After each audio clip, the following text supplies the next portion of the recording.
be excellent to each other, and party on. We're back for another Legacy League, and today we're playing blue, black, mid-range control.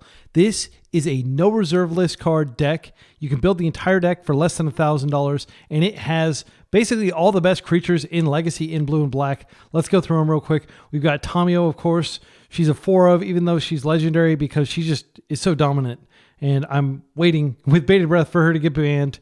But until then, I'm going to keep playing her. Then we have Bowmasters, which is kind of the answer to Tamiyo in some respects. We have Baleful Strix, and we have Barragoyf, which is just an insane body, an insane card. It is so good right now, it's not even funny. And we have Mockingbird, which can copy all these, and most importantly, serve as Bowmaster number 5 through 8, which is important because it allows us to copy our opponent's Bowmasters after they Bowmaster our Bowmaster, and then we've got a Bowmaster and they don't. That's how Bowmaster superiority works, and it's very important with all the tempo decks out there. We are not a tempo deck. We're just playing a bunch of basic lands. I've got 6 basic lands in here and a bunch of fetches. I do have a Surveil land and a Watery Grave. This could be an Underground Sea if you own one, but I wanted to keep this reserve list free. And then in terms of disruption, we've got Force of Will and Thoughtseize. That's it. We really don't have a lot of agency against combo decks, and I'm hoping that this is enough to survive game 1. Game 2, we bring in 4 Force Negations if the situation calls for it. We've also got 3 Hydroblasts, which are great against Delver and decks that are more aggro. We can take out our Thoughtseize and bring in these. Back to Basics is great. It doesn't really affect us that much. We have 2 non-basics in the deck. And then we have the 3 Nile Spellbombs in case we get paired against Oops All Spells or Dredge or some other graveyard strategy. And we have 3 Consigned to Memory. Now you'll note that a card that is not in my sideboard that absolutely could be if it weren't on the reserve list is Null Rod. I do think Null Rod's quite good, but it's also quite expensive. And I wanted to show that you don't necessarily need it. I think Back to Basics will do a pretty good impression in the sense that it's going to hit a lot of the decks that Null Rod would have hit. A lot of the artifact-heavy decks don't play a lot of basic lands, so I'm hopeful that we can get there with these. And this also has the side benefit of pitching to Force, which you really want as many cards as you can that pitch to Force. Oh, and I didn't mention Kaito at the top end. Hopefully he'll come in. If you play exactly one Kaito, you never have to worry about Kaito Collision where you've got multiple Kaitos. He's really good because he can pitch to Force, but I'm really just excited to play a bunch of Barragoyfs. This card was kind of like soft banned, at least from main deck, when Blue-Black Reanimator was on top. But now that you don't have to worry about your opponent Thoughtseizing you and then reanimating your Barragoyf and killing you with your own Barragoyf, I think it's quite good, and I'm looking forward to playing it. So we're going to play a full 5 rounds. As always, see you in round 1. Round 1, we're up against an opponent who often plays Beanstalk, which would be really fun. I like this hand a lot. I think we just open with a Ponder, and hopefully this will be a longer game and we'll get to use our 3 drops. I'm going to keep this. The important thing is we have a path to both of our basics, and that's how I'd like to start off. The biggest concern when you're not playing a bunch of Underground Seas is that you just don't find your colors. So I'm always happy to see a hand that checks that box. I would like a Force. Oh, I get a Force. Oh, man, this hand is awesome. This is truly awesome. Yeah, I would like to take this land. I'm going to have to shuffle something away. I'm going to take the Force just in case. Yeah, I think it'd be greedy to not take it, and then I'll just hope to draw a 3rd land later. Okay. Yeah, because I would definitely like that 3rd land, but at the same time, if I'm casting, I want to get on board too, and I think it's good to just go ahead and get on board here. So I have to shuffle away the other land, but this will do something hopefully. If they just daze it, it'll be kind of frustrating. But I've still got 16 lands in the deck, so a good chance of drawing a land here. Okay, they are interacting here. If they daze, I'd probably just take it. Surveilling. Okay, it's in. All right, Thoughtseize will be a great play for next turn if we don't have anything better to do. All right, so far, definitely getting vibes that they're on Beanstalk, so we're settling in for a long, grindy match. Plains. Okay, so they're on... Yeah, this is the Force. It sucks that I won't be able to use Kaito this game, but it's not the end of the world. Okay, and they forced... So it's worth noting that they would have got an extra card had that resolved. So it was absolutely correct for me to force there. And I think it's always correct, frankly. If you have the force, force. All right, Ponder is pretty good. Let's take a look at their hand first so we can figure out what we're going to need to get from Ponder. We don't have a way to clear this, unfortunately. What? They're forcing that? Okay, well, it is like basically a 1-for-1. They had a lot of forces in their hand. Okay, well, I'm going to Ponder and try to find a land so I can make a land drop for this turn. Bowmasters is so good against them, and Mockingbird to copy it. I don't want to shuffle this away, but also, like, these Baragwifts are just going to rot in our hand. I'm going to try to high roll into a land. All right. Let's play tapped. And we'll come across. Murktide would be bad, but, like, are they even playing Murktide in their Plains deck? We also have to worry about, what's her name? Triumph of St. Catherine. They might be playing that if they're playing white. Uro. Okay, well, I'm not worried about Uro. I've got Uro covered. Left, right, and center. Uro in and up the Beanstalk deck is kind of like a missed opportunity. Oh, they definitely have Leyline Binding in their deck. So they can Leyline Bind our Baragwifts, and then it's just a question of like how many Baragwifts we can stick. I'm going to attack first, and then I'm going to bury. Baragwif is quite big, and it will trade favorably with Uro, but we may be able to just Fatal Push Uro if we can turn on Revolt. This is going to be a fun matchup, though. I do think we're favored just because we have a simpler mana base. Their mana base is more ornate, more Baroque. But ours, I think if we just jam these every turn, they have to keep finding answers. They may be able to keep finding answers, though, with Beanstalk out, though. We tried our best to stop that. Yeah. The cantrip. We don't have any bounce effects in our deck, by the way. Like, that was since we're not playing any Wastelands, I don't think it's correct to play Brazen Borrower. I'm going to go ahead and attack and see if I can bait like a Bowmaster out. They do have black mana. Oh, no. Please exile this. Please bind this. Endurance? Okay, well. Yeah, that's fine. Please block. You wanted to block that, right? Okay. They cleared our graveyard. They've got plenty graveyard, but the Uro is going to screw up our plans here. I think it's better to like wait a turn on the berry. And yeah, let's go ahead and just do this. And this way, if I draw Thoughtseize, I can use it. Okay, that's fine. Now I have Fatal Push to kill Uro if they bring it back, which I think is probably their plan for this turn.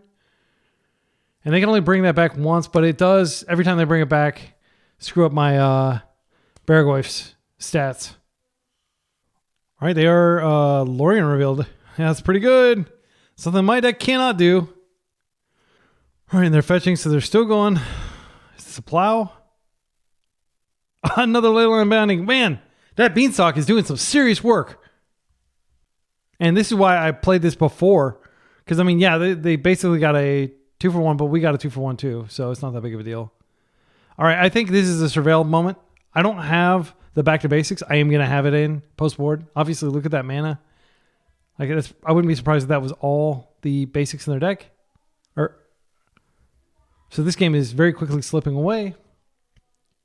Just to show you, our opponent has drawn twice as many cards as we have. They have 34, we have 47. So they've seen 26 of their cards that we've seen 13. That's how powerful Up the Beanstalk is. And I will have some videos with Up the Beanstalk. I played it in paper last night. It was a blast.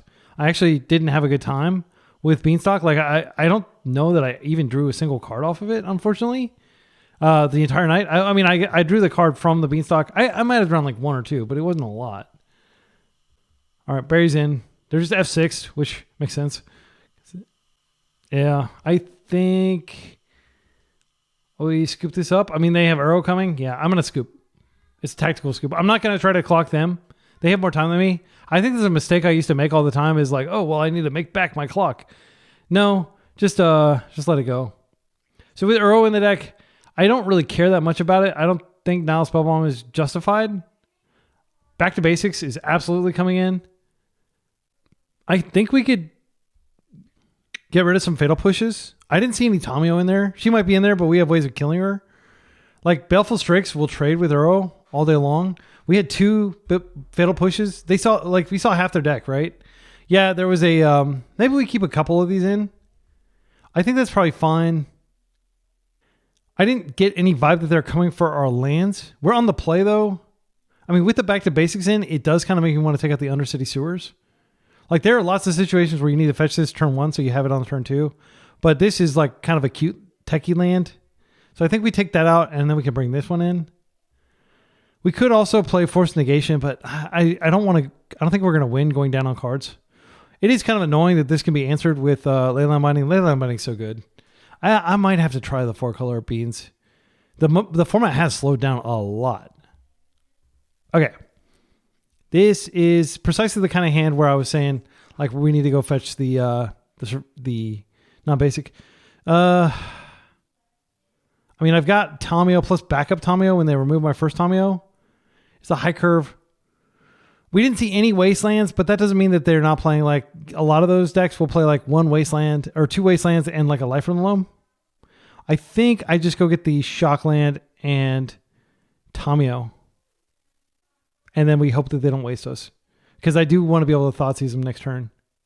No, next turn, I almost certainly just want to Brainstorm to flip her. So I think I get the island, then I don't have to worry about that, and I'll do this later. Because I think there's a high chance that I draw a land over the next turn or 2, especially off this Brainstorm, because I'll have seen like 2 cards by then.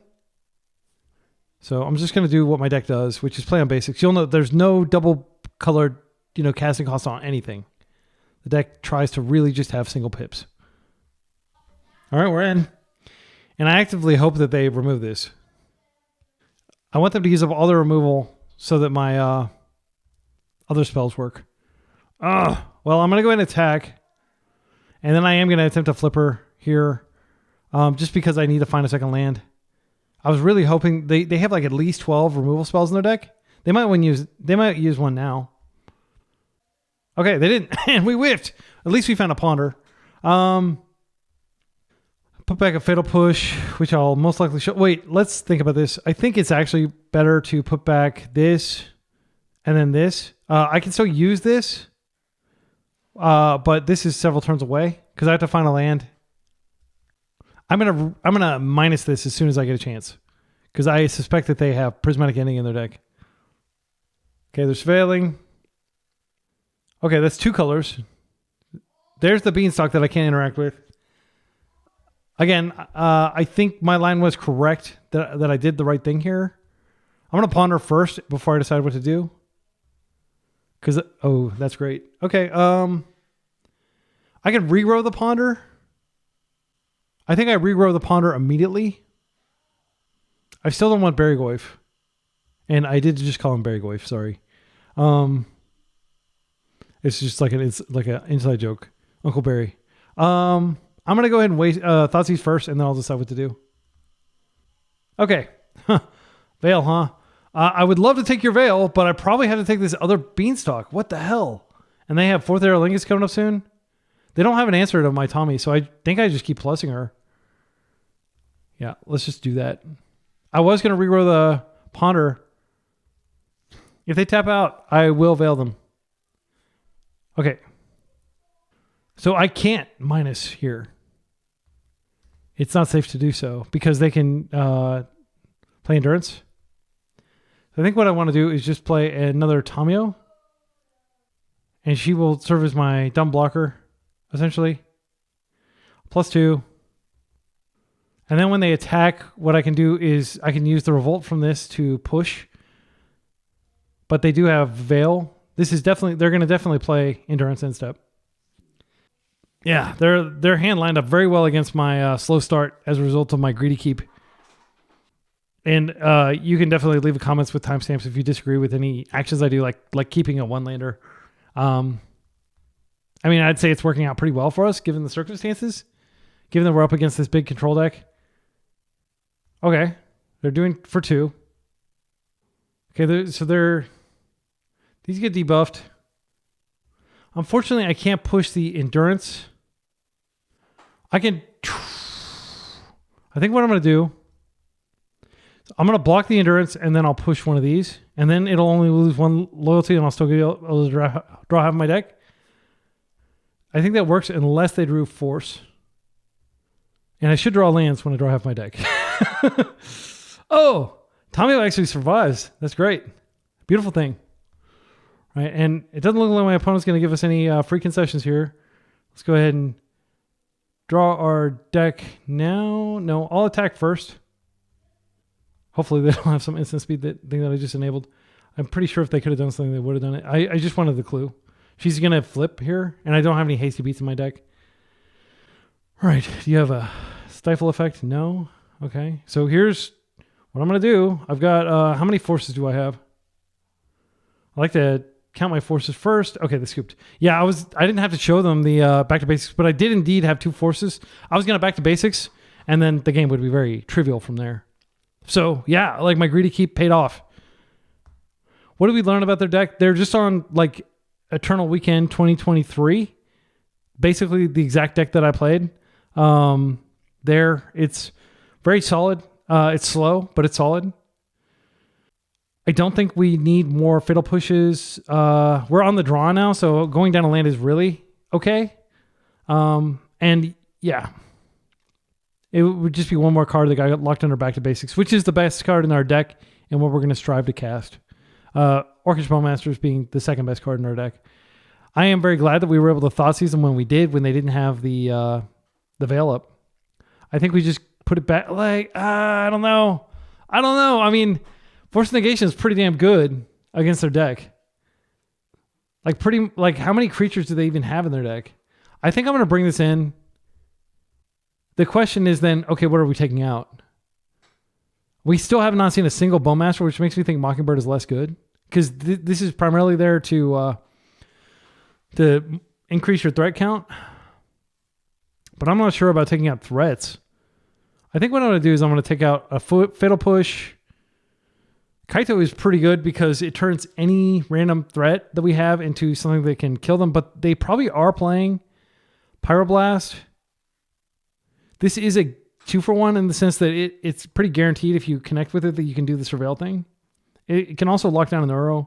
I think we keep it, and it's also blue for force. I think I'm going to cut... I don't know that I cut Baraglyph. I don't know they have sweepers. Baleful Strix pays for itself. Bowmaster is incredible. Yeah, it's got to be a Mockingbird that we trim here. Let's do it. And... if you're new to the Be Excellent channel, I labor over decisions like none other. That's my favorite thing to do is him and haw. All right. Got 15 minutes. This should be plenty of time to finish. We got a great hand. It looks great. It's got a counter spell. It has both blue and black mana. We have Brainstorm plus Shuffle, so we can get rid of this bad card. So this turn, I'm going to just ponder, be efficient with my mana. Next turn, I'm going to Brainstorm Shuffle. Oh my goodness. What did we do to deserve this? This is great. I'm going to put the Baraglyph on the bottom. I might shuffle it away. Bowmaster is insane. I don't want them to somehow Thoughtseize it out of our hand. I'll just take this Ponder here. Yeah, I'm almost certainly just going to fetch and deploy a Baleful Strix next turn. And that'll get rid of the Baraglyph, which we can't yet cast. And then I can just double up on my Bowmasters. They binned a Leyline Binding. I'm so looking forward to countering their Beanstalk that they always have on turn 2. Ponder's fine. They didn't have it. That's great. So since they're not playing Bowmasters, I'm going to use my Bowmasters very aggressively. But I still want to get on the table with Baleful Strix and increase the likelihood of us finding land number 3. And yes, I'm giving up a perfect Brainstorm, but I'm doing so to get an additional card and get some material on the table that can, potentially enable like a Kaito or potentially draw one of their interaction spells. I think here it's important that we get a Bowmaster on the table before we go for Mockingbird, so that way they can't just remove something in response. Unfortunately, I think they're likely holding up Spell Pierce or Flusterstorm or something like that. I will pitch a Brainstorm. They are forcing back. Okay, well, that is a force that's not going to resolve under the Beanstalk. So we denied them an extra card there by fighting over it then.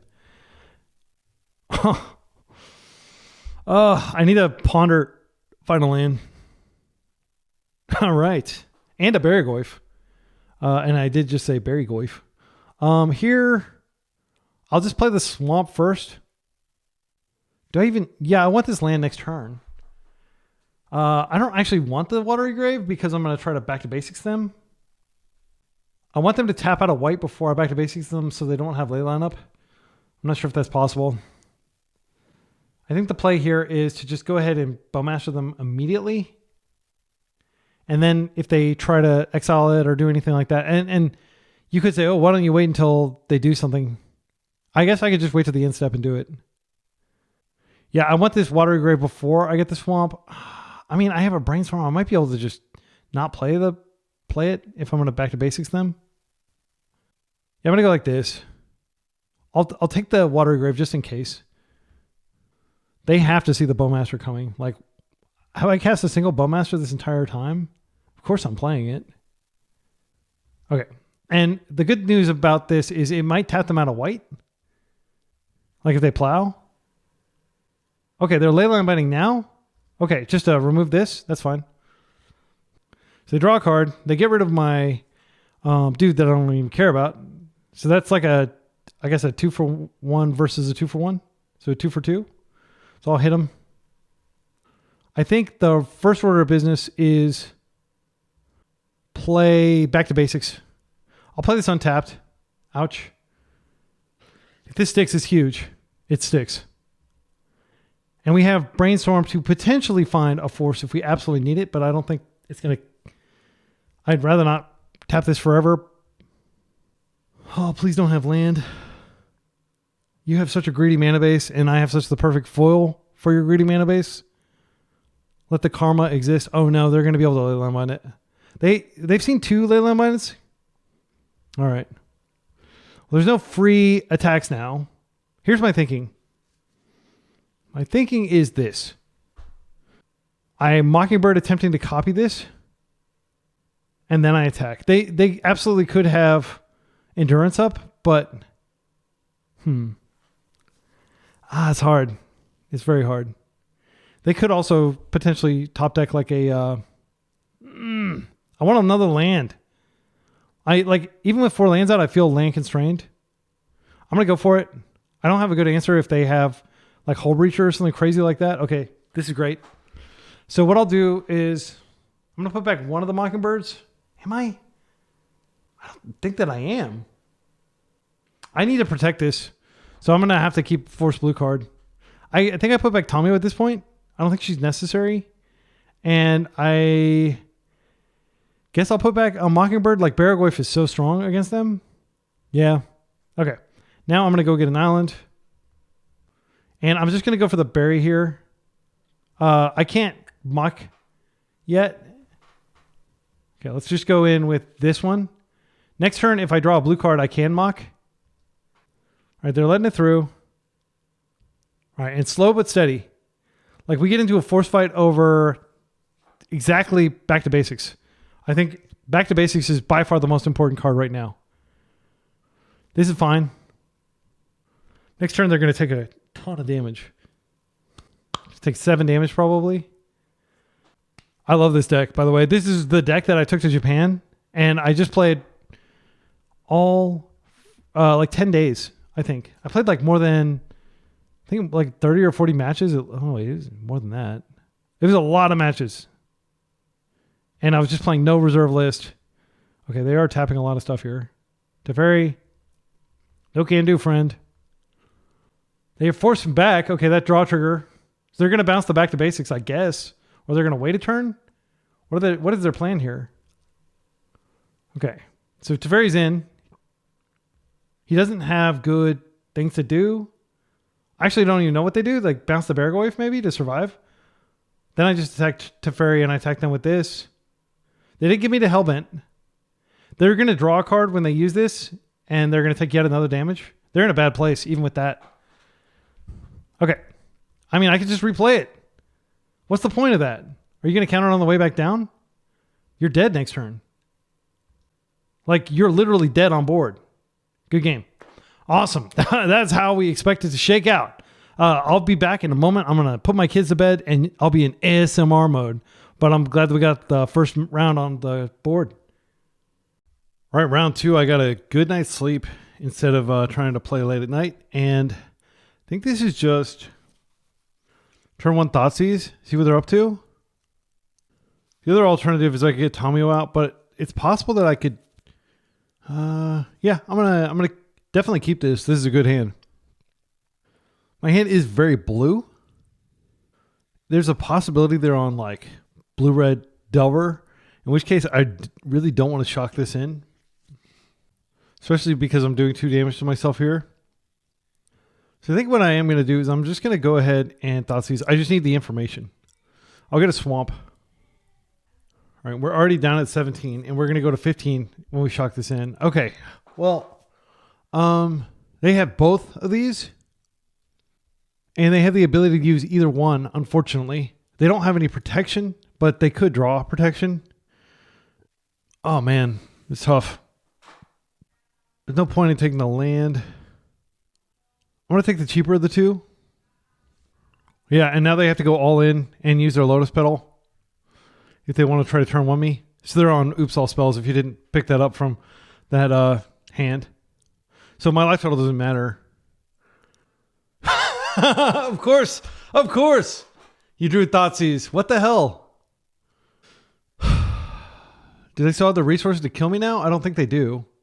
Because so it was definitely correct to take the cheap one. The other one costs 4, so they're going to have to play it next turn. All right, so this Ponder has to find exactly Force or Thoughtseize. I'm not going to show them that I drew Scalding Tarn. This has to be a shuffle. Come on. Oh! I'll let them show me their deck. I mean, gosh. What a beating. Being on the play with Thoughtseize and Force and still losing to damn Oops All Spells. Luckily, this deck doesn't have that high of a win rate. It's just really frustrating when you lose against it. Like, I don't think this is a good deck. I probably have like an 80% win rate against it, but yeah, it's frustrating to lose to it. So we're going to see like whether they're playing Pact. Okay, so I'm just going to pop this out here. Okay, so Lively Dirge. This card sucks, but I guess it's good. I mean, like so much mana. You have to pay 3 mana to search your library. So for 3 mana, you get a Entomb effect. For 4 mana, you get a Reanimate effect. Okay. So if you have... So I think the way this works is you can actually like do both the Entomb effect and the Reanimate effect if you have enough mana. They have the Thassa's Oracle in the yard. They have the Memories Journey package here. They have the Dread Return. So they have one for sure. There's Jack-o'-lantern. It's just a question of... I don't see packs here. All right. So I'll just concede here. No reason to show them my hand a second time when they therapy me. All right. And I see Unmask. Unmask and Thoughtseize are the protection spells. Okay. So this is the easy game where we're on the play. That should have been the easy game, but they top decked. And I had no indication that they were on this. They'd never played this before in their MTGO history. Okay, so we did respect graveyard strategies, bringing in all the force negations. I think Consign's better than nothing here. I'd be surprised if they pivot onto a creature plan. So I'm going to take out the Fatal Pushes. There are situations where they can have a Fatal, but we have Baleful Strix, which all the Oops All spells, like alternate win cons, if they go like the aggro mode, like those all fail in the face of Strix. Strix is very strong at keeping those at bay, and it's a blue card. Patient Force. Bowmasters can come out here. So our deck is almost completely blue. We need to trim a couple more cards. I think Barry could be trimmed down to 2. So how do we win? Well, if they make the mistake of putting that one guy out, how does that work? Undercity Informer. How does he work? I have to look him up manually. I can't click on him for some reason. It's not Undercity Informer. Oh yeah, this is the cheap one. Target player. So I can target them with Undercity Informer. If I'm confident they won't be able to Memory's Journey me. Yeah, I mean, this is very WinCon light. Timing is great against them because it just goes in there and starts creating clues. But we are eventually going to need to find a Baragoyf or a Kaito to close the game. Obviously, I don't have null rods. This is on the reserve list. Back to basics, can like lock them, but they have so much artifact mana and stuff. I don't think it's that big of a deal. I wouldn't be surprised if they brought in Charbelcher. There's not a lot we can do other than like the thing a lot of people miss about like, oh, I need to have a whole bunch of consigns, or I need to have a whole bunch of like Force Negation hits all those cards that consign hits, and yeah, like I genuinely think this is just a superior card if you have a high blue density, which we do. This is so much more flexible to have in your sideboard. All right, and I said that my win rate against Oops All Spells is like 70 or 80%. And if you watch through my videos, you'll see that bear out. But I mean, losing an upset loss on game one when we were on the play with a Thoughtseize Force of Will hand, that definitely has me on tilt. I'm going to try my best here. I don't know if my opponent submitted their deck. Okay.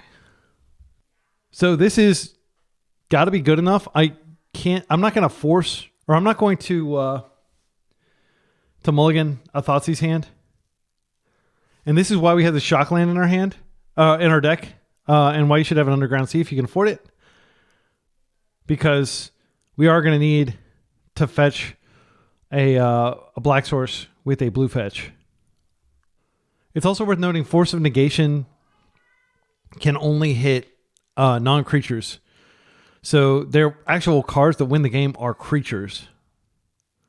But what I normally do against Oops All Spells is I just keep mulliganing until I have a Force of Will, a blue card, a land, and a graveyard card. Nile Spellbomb usually being the one that I play. If you're playing black, Nile Spellbomb's a lot better than Grafdigger's Cage. If you're playing any other color, Grafdigger's Cage is just the best way. All right. Okay, so they don't even have the card. I think I want to take the land to slow them down. I could take the Thoughtseize so they don't know what they're playing against. That'll force them to unmask. I could just take the... I mean, Trawler can come out and be an aggressive game piece. Yeah, I think it's Trawler here.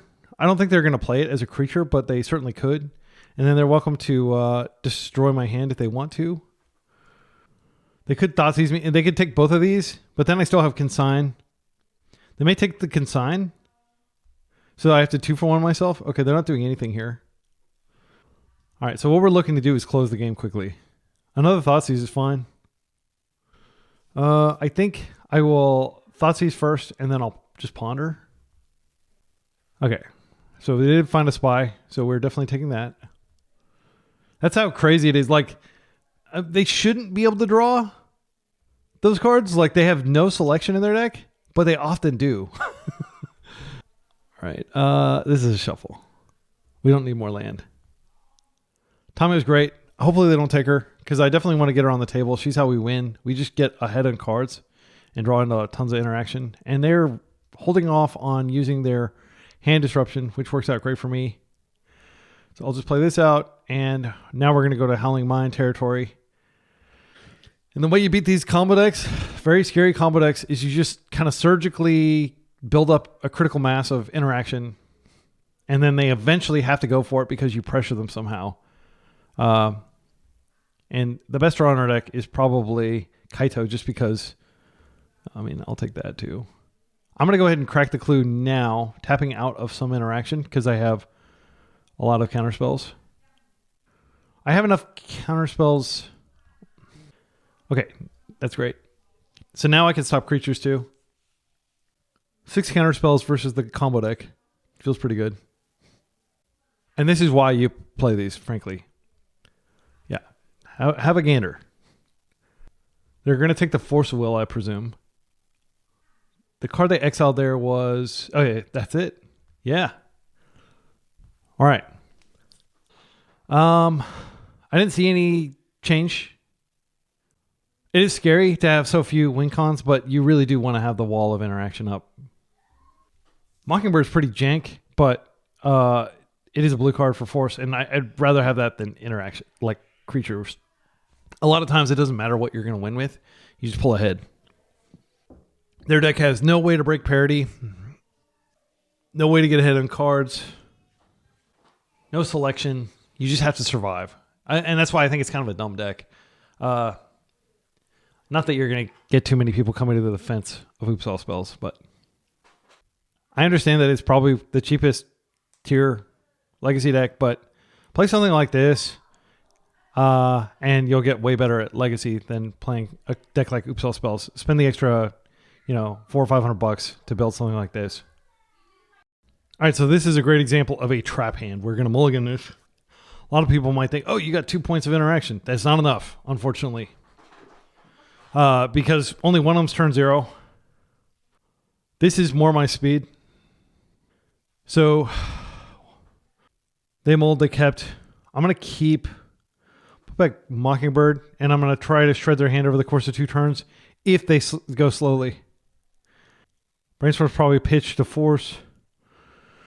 If they come out with like a turn 1 Baragoi for something like that, I probably will force it. They just opted not to do it. This is great for us. So they're just taking a slow route, which is what I was hoping for. And we drew another force. So we're in the driver's seat now. I don't think life matters. I'm just going to get the grave. We'll see momentarily whether they have a creature juke. Okay, so Passageway Seer gives them the initiative. They have Undercity Informer. They have Unmask. Let's see. How quickly can they ramp out the Passageway Seer? That is annoying because they take the initiative and it might be a while before I get a creature out. It has to be a non-Tameo creature. It has to be able to do combat damage. But like, we're most likely to lose to Undercity Informer. Yeah. I'm going to take that and we'll deal with the initiative guy on our next Thoughtseize, hopefully. It's not one of the great initiative creatures. The best initiative creatures are the banned one and Seasoned Engineer. But it does introduce the initiative. Pedal. I could have forced the pedal, actually. I don't think that's correct, though. If they drew another pedal, I will have to force that because I don't want to face Passageway Seer. But they may unmask before they go for it. It's scary. If I can make it through this turn, I can Thoughtseize them a second time, and I don't think they're going to be able to win anymore. They're unmasking me now. Exiling a Trawler. They're probably going to have to take Thoughtseize, but they might take Force of Will if they have a way to get the Seer in. And I can't consign the initiative trigger, unfortunately, because I don't have mana up. This just all happens too fast. This deck preys on basically any deck that can't win immediately. Oh, they freaking Ritual? Okay, well, this has to be countered. This has to be countered, unfortunately. And then we go to nothing, and we just hope that they don't get out of this. I think Consign is the pitch here. Yeah, I need Brainstorm to draw into extra stuff later. Manipulate my deck. All right, so I am going to Thoughtseize them here no matter what. I'll take the creature. And now they have no hand. And we're going to see whether they draw, like they're kind of draw 1 card per turn. Deck can outpace mine. Tommy would be good. Okay, another Force Negation is not bad. I want to see, I'm going to go ahead and, I could take another draw. I don't want to put either of these cards back is the thing. So I'm going to chill. Because Brainstorm, like the more you can hold your Brainstorm, the later in the game the Brainstorm is cast, usually the better it is. Okay. So I'm not concerned about mana efficiency or anything. There we go. We didn't even have to Brainstorm. I'm just going to chill. So scary. I mean, like the just all in fearless nature of their deck makes it pretty terrifying to play against. So we'll draw a brick soon. Okay, that's not a brick. I'm going to go ahead and cast this just to get on board and go up a card. So blue is the color to get here. Black, blue, Strix. We've got our win con. I'll just start copying them and slamming more down. Now we don't have to worry about them taking the initiative because we can take it right back if they have more than one of these. I feel like we're ahead, but again, they could have some critical mass of discard in their hand. All they need is discard an win con creature. Since we tapped out there. Next turn, I won't tap out. I'll hold up the blue for consign, which stops several aspects of what their deck does. But I did want to get on board and get deeper into my deck. And it paid off. I got the land. It just wasn't a blue land. I am not going to stop that. I am going to stop that. I think this is important. And I kept the brainstorm. Maybe that was a mistake. See if we can find a Kaito here. Yes!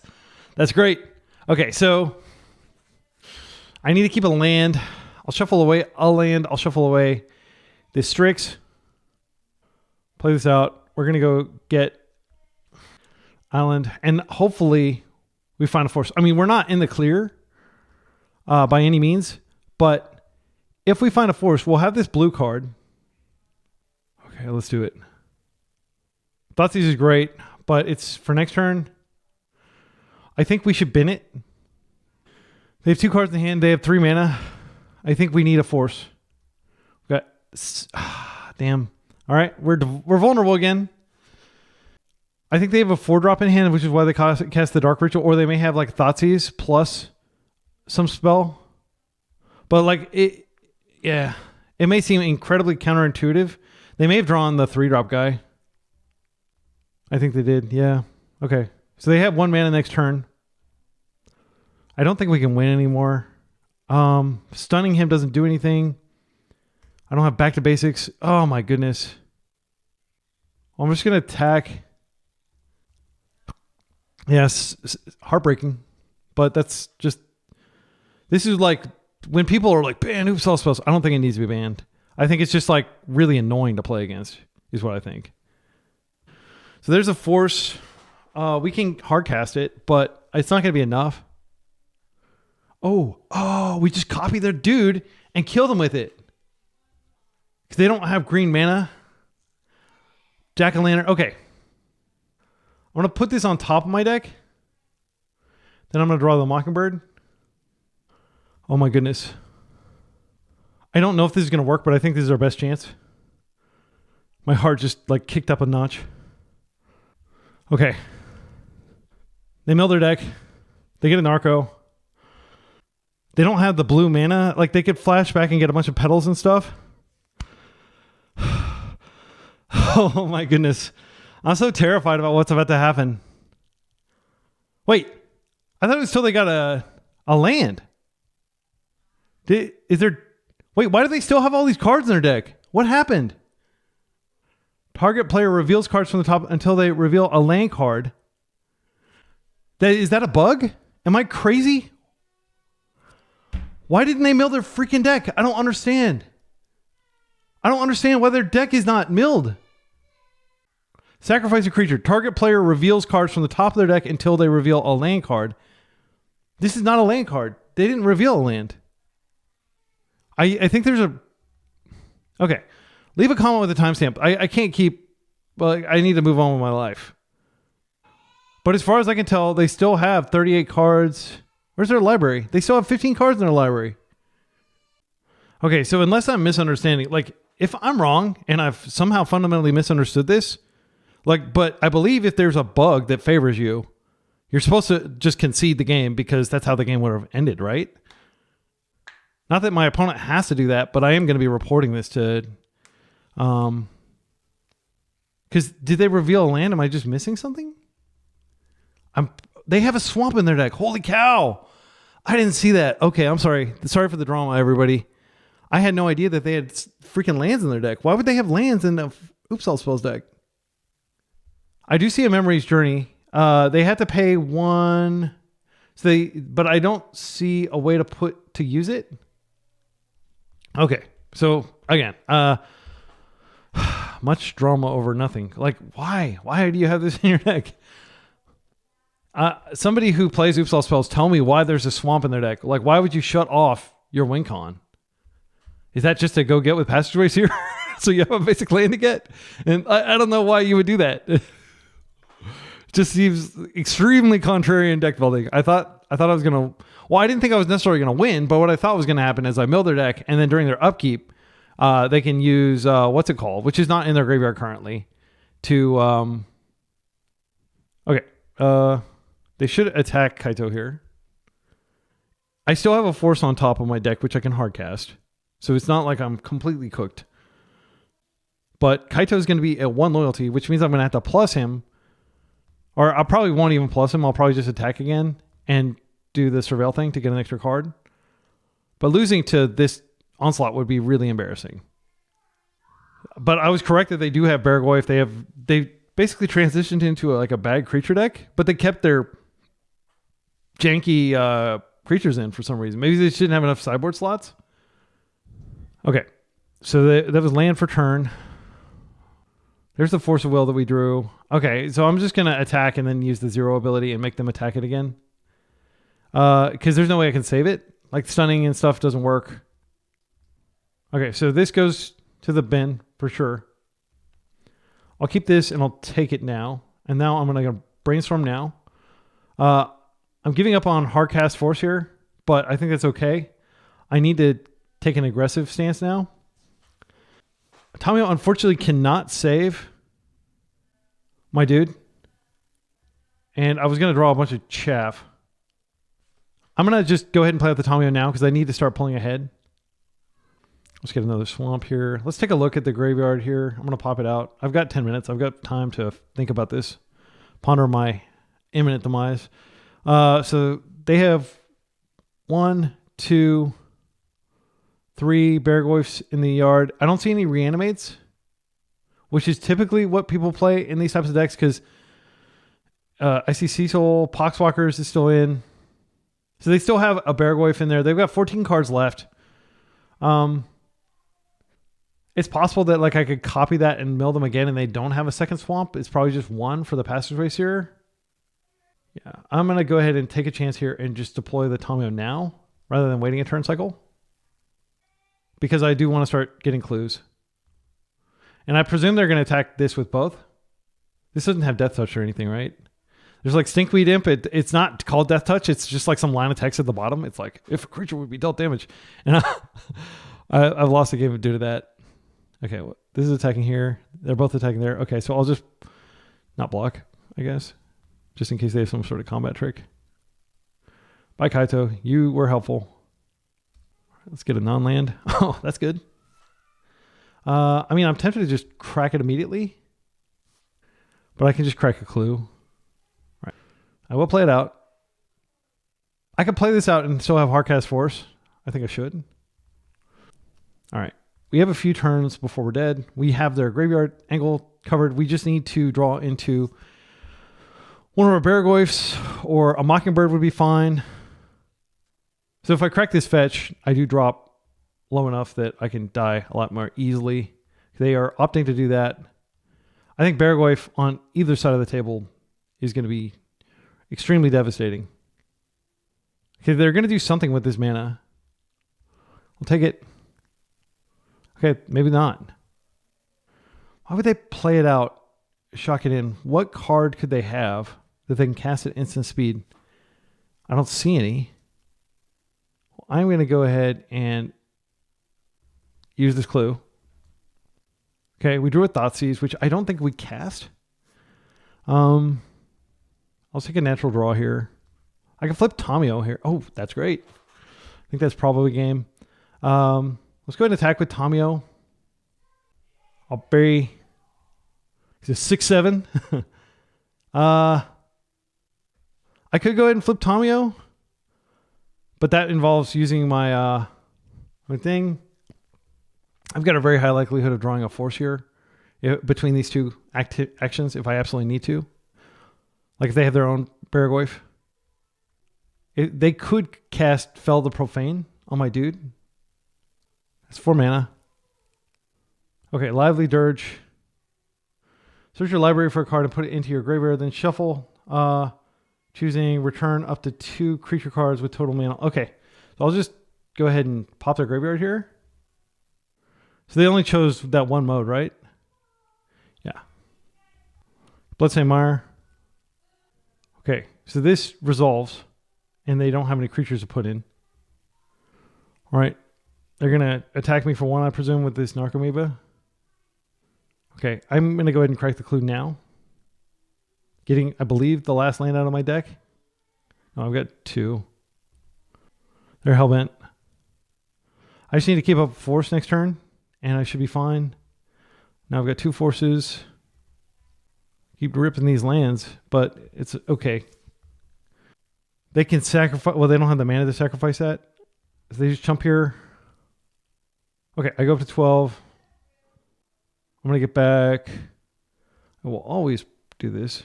I'm going to get back a Mockingbird. I'm just going to try to kill them now. I don't know if I'm like somehow enabling something, but I actually want to see the rest of their sideboard juke and preserve it for posterity. Do you have any more lands in your deck? You have 11 cards. I guess I could sacrifice Tomio. And then I can do this again. So I could just like mill them out several times. Okay, you get an Narcomoeba. I believe you're dead. Yeah, because I can just do this again if they somehow put stuff back in their deck. Good game. Weird game.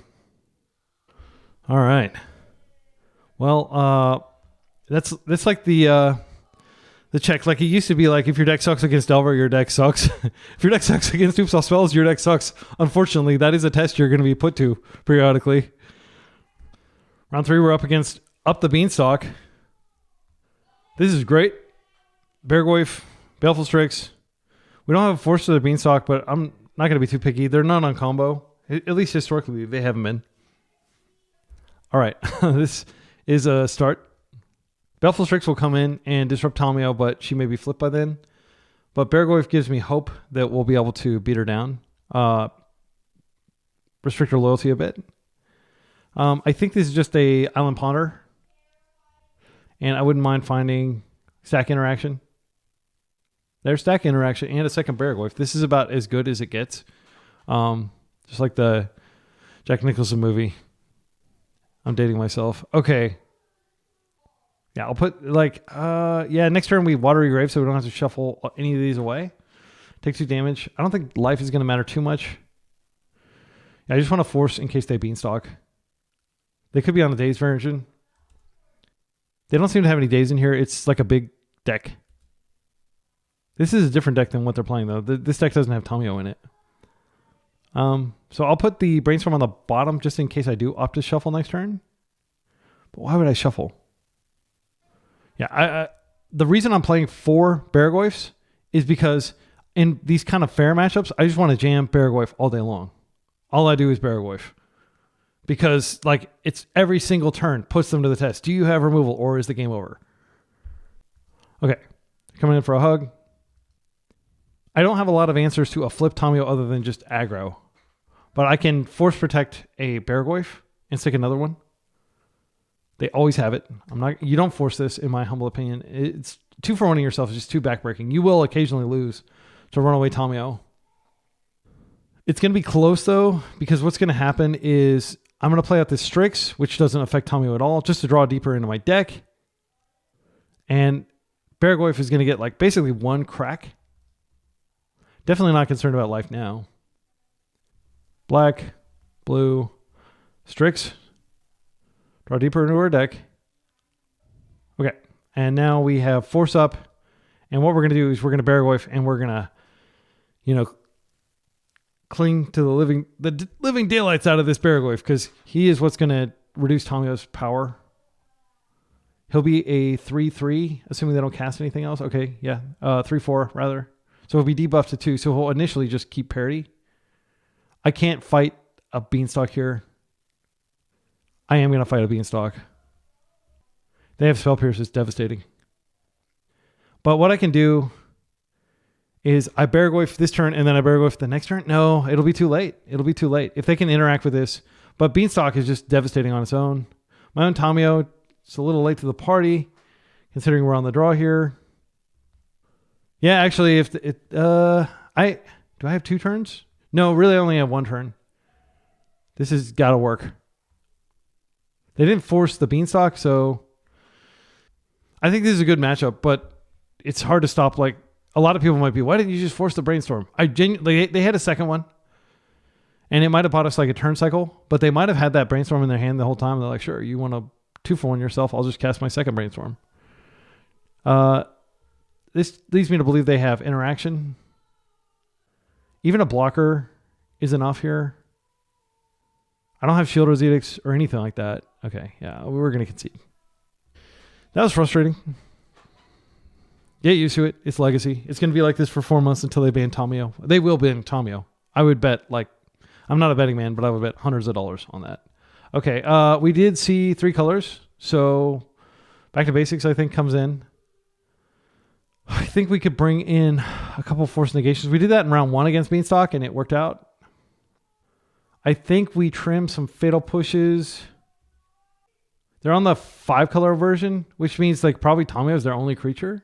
And then maybe like an Endurance and like an Arrow, or they could be playing Merc. But what I do is like Baragoyf, normally when he hits the table, that's enough. So stack interaction is going to be more important.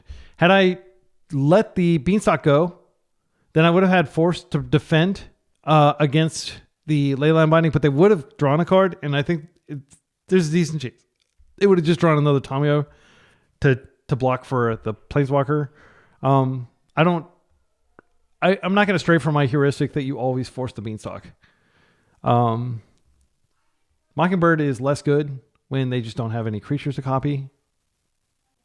I think we could trim some of those. Maybe we just want to trim all the fatal pushes. Yeah, I think that's how I'm going to do that. And I'll just keep the Mockingbirds. Because Mockingbird piling on when you have a Bowmaster out is just insane. It's like so strong. Because I don't believe they're playing sweepers. They might be. Also, like if they have offensive creatures and not just defensive stuff, Baleful Strix is kind of like prepaid removal. That's how I look at it. This is not that risky. I think this is going to come down to having cards. I think I'm just going to Tomio, and then I can Brainstormer next turn after I get a clue. Try to do to my opponent what they did to me. They're mulling to 6. We're on the play here. Again, like when you play tons of basics like I am right now, you don't really need to worry. It's not like a normal kind of like tempo mirror where you're like, oh no, I've only got 1 land. What if they have the thing? And again, if they kill this Tomio, it's not that big of a deal. I've got 3 more in my deck. Okay, there's the Plains for the Plow or the Prismatic Ending. Solitude. Okay, I'll take that 2-for-1 for sure. Wrath of the Skies is very scary against my deck. That's how they go wide.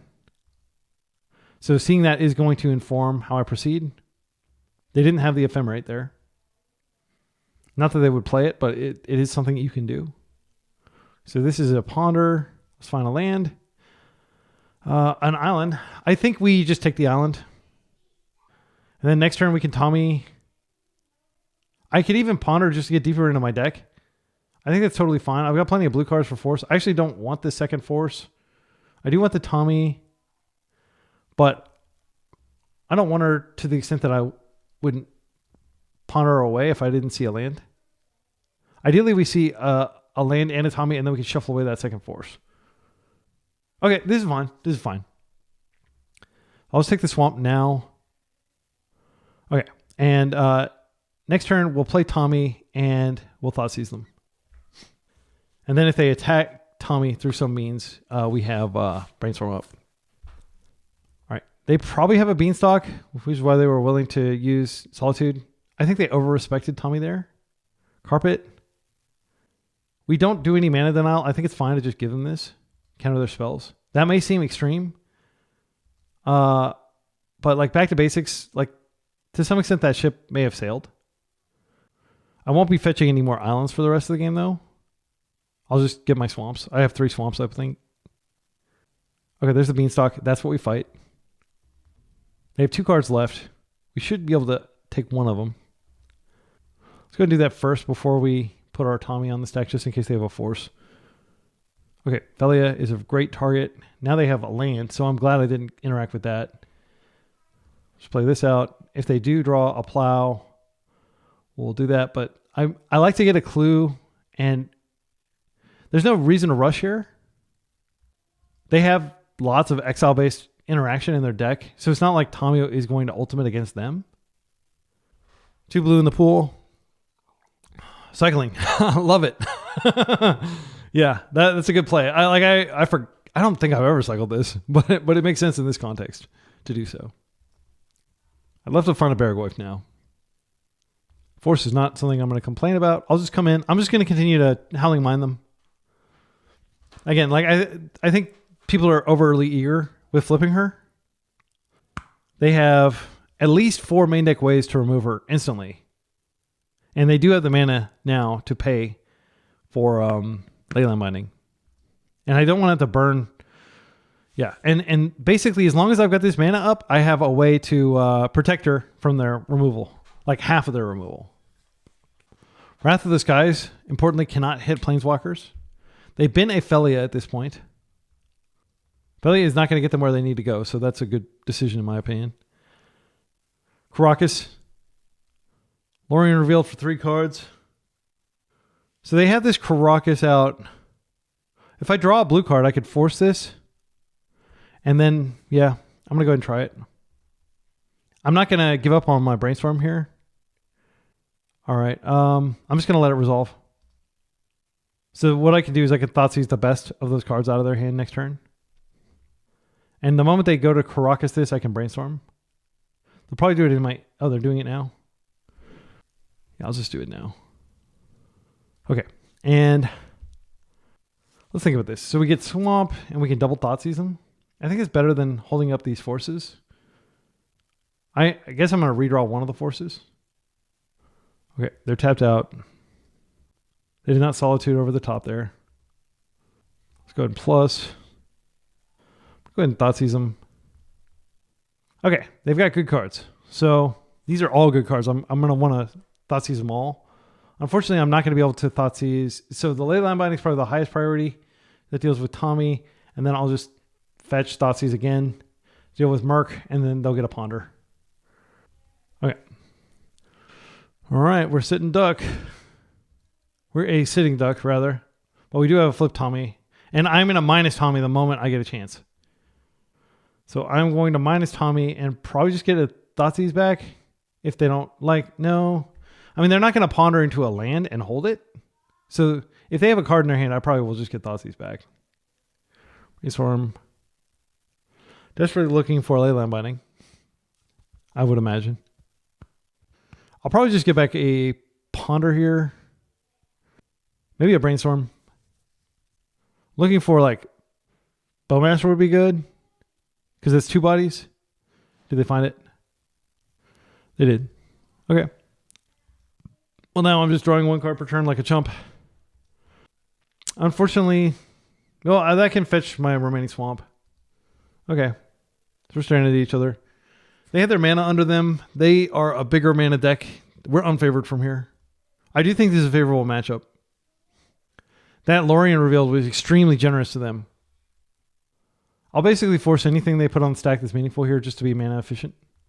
Okay, I think they may have drawn like a force of their own. So they can hardcast force my next spell. They've got 5 up.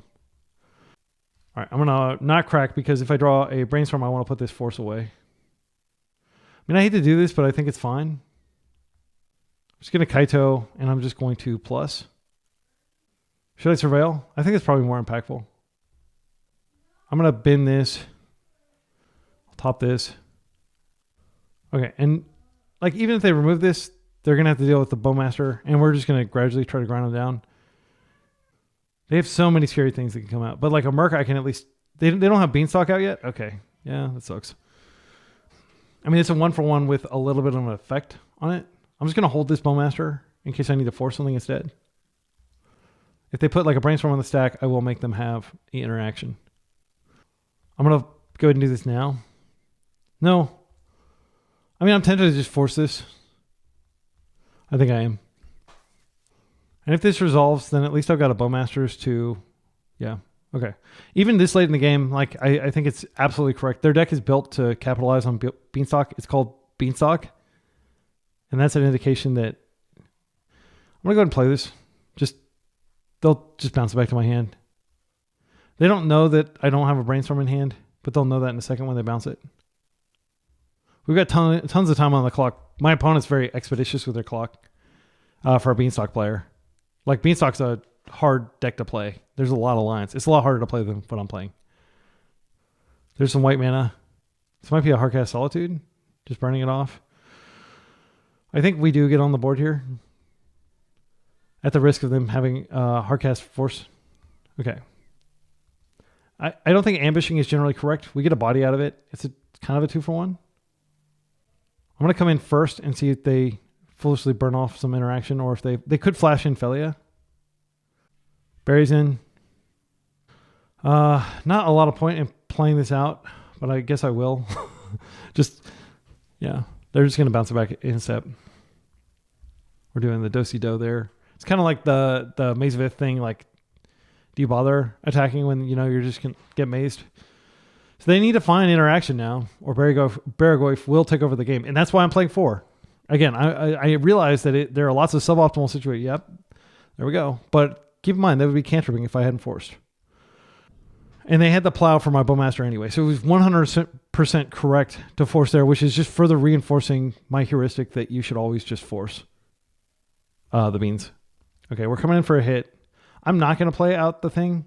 I'm going to assume that they don't have some in-step thing they're going to use that white mana for, just for clock. All right. And the second I draw a Baragoyf, I'll be very happy. Well, I would need one more land to have a protected Baragoyf, but I will protect like a Bowmaster. I'm going to do this main phase. Oh, damn it. Oh, damn it. I'm so dumb. I freaking tapped the island unnecessarily, so now I can't hardcast Force Negation. I hope that doesn't cost me, but it might. Oh my goodness. Once it passes their turn, it's not a big deal, but if they have interaction they use on my turn, it is a big deal. Okay. Wow. I mean, I still have to pitch Tommy. Tommy's worthless here in the face of their Caracas that we'll never be able to interact with. I mean, we probably would play out the... yeah, they have another Leyline Binding. What is this? It's a Solitude. I can't interact with that. And this is a blocker as well. Yeah, they're drawing all the answers, but they are hellbent now. But they have a creature that'll gain a life back. That's pretty good. Check this out. Mockingbird is an insane magic card, if you haven't noticed. So we'll copy your Solitude, and now we're going to target your Solitude with our Solitude. All right. And we still have Force Negation up for, like, if they Windmill Slam something during the turn. We'll beat them down pretty quickly with 5 power. Yeah, you're welcome to cast another Carpet if you want to chew up more of your clock. I don't think we play it. I think we just hold it. Huh. Well, I'll attack with everything first. I think what I'm going to do here, I could back to basics and then Tommy, but then they tap it and like then they can't tap it anymore. But then what if they draw something really relevant like a Wrath of the Skies? I think and if they don't bounce her, then they could Wrath. I wouldn't have my mana up. I'm just going to chill. It sucks, but like once I draw one more mana, it won't be that big of a deal. But like, is it like other than interacting with this Caracas, back to basics doesn't do anything anyway. So I don't think it's necessary here. I will be keeping it in, but they are playing a lot more basics than I would expect in a, essentially 5-color deck. Okay, they just burn off. All right, we have 2 more attack steps and we win. Curious what's in their hand. It might just be a land. I mean, they may just be like trying to recoup clock. That's another reason to keep the back to basics in our hand. Almost all their meaningful spells are non-creatures, so I think we've got this one locked. Okay. 15 minutes for the final game. Pretty good. 15 minutes on both of our clocks. I feel like we keep the deck the same as it is. Force Negation is pretty good. I'm vindicated in thinking that Fatal Push isn't necessary. We saw a Merc. We saw Solitude and Tomio. I think my heart is still beating really fast from that like weird situation last game. I'm trying to calm down. I'm going to just step away for a minute. All right. I'm ready. Let's do it. Yeah, Force Negation. Maybe it is correct to bring in Force Negations here. I don't know. Thoughtseize is very efficient. I'll say that much. Yeah, this is a good hand. I mean, I don't care for the sheer volume of lands, but this is basically like an extra card. And we have something to do every turn. Main problem is we can't stop them from beanstalking. They ponder. Yeah, 4 lands is a lot, especially considering none of these can get wasted. One of these can be a surveil land. Ouch, that really hurts. So I'm going to keep these because like late in the game, I might be able to shuffle something back. But I'm worried that they're going to have beanstalk here. Okay, they're not respecting back to basics at all. Oh, that's fine. It's a 1-for-1. Okay, this is not as bad as I thought it would be. All right, force is fine, but I'm going to go all force here. Temporarily, at least. I should draw a blue card, right? Yeah, there we go. All right, and I think this might be like a Protect the Queen, Beargoyf, Aunt Berry coming in. Beanstalk gets the force, as always. All right, that felt good. They're down to 4 cards. We're down to 4 cards, but all our cards are lands. They can't Wrath. Gosh, these are so bad. I'm just gonna hold them. I'll come in for a hug. I probably should have put the swamp out because I could have put the Fear of Kaito in them. Yeah, I'm just gonna jam. Our top decks have not been generous. There is going to be a force, it looks like, or remove soul or something. Okay, they're surveilling. They've been a land. All right.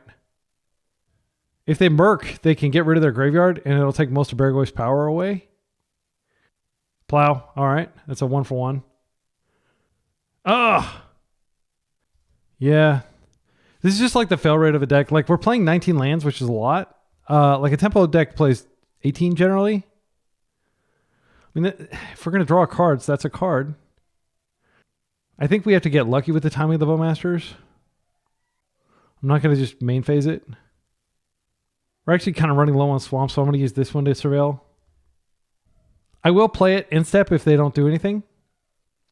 But it's possible that they have Hardcast Force by then. Okay. I want to go ahead and do this now. That way, I potentially deny them a trigger. Well, I don't deny them a trigger, but like, yeah, because if they force, they're not going to get both of them. All right, we're going to have to just see if we can aggro them now. That's like basically our only chance. Which, I mean, that was always going to be how we win, but like now we don't have any time for elegance. We just have to throw everything at them. That goes on top of the library. Wrath of the Skies completely cleans house here. It does take their beanstalks with them, though. Felia could come out. I don't feel comfortable attacking with Bowmasters. It's too important of a game piece. I don't think there's any point to playing these out.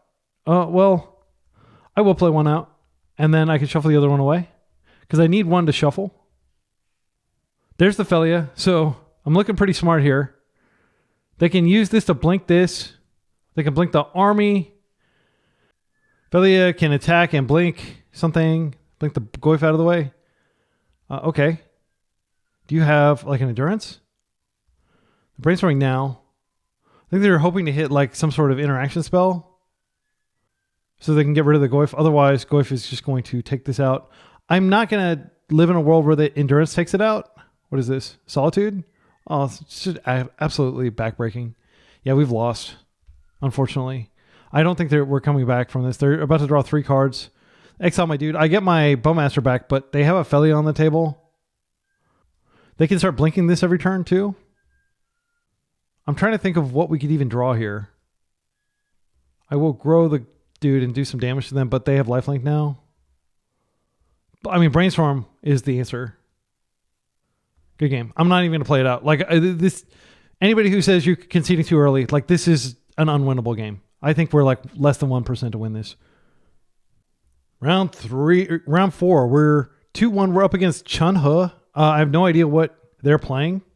So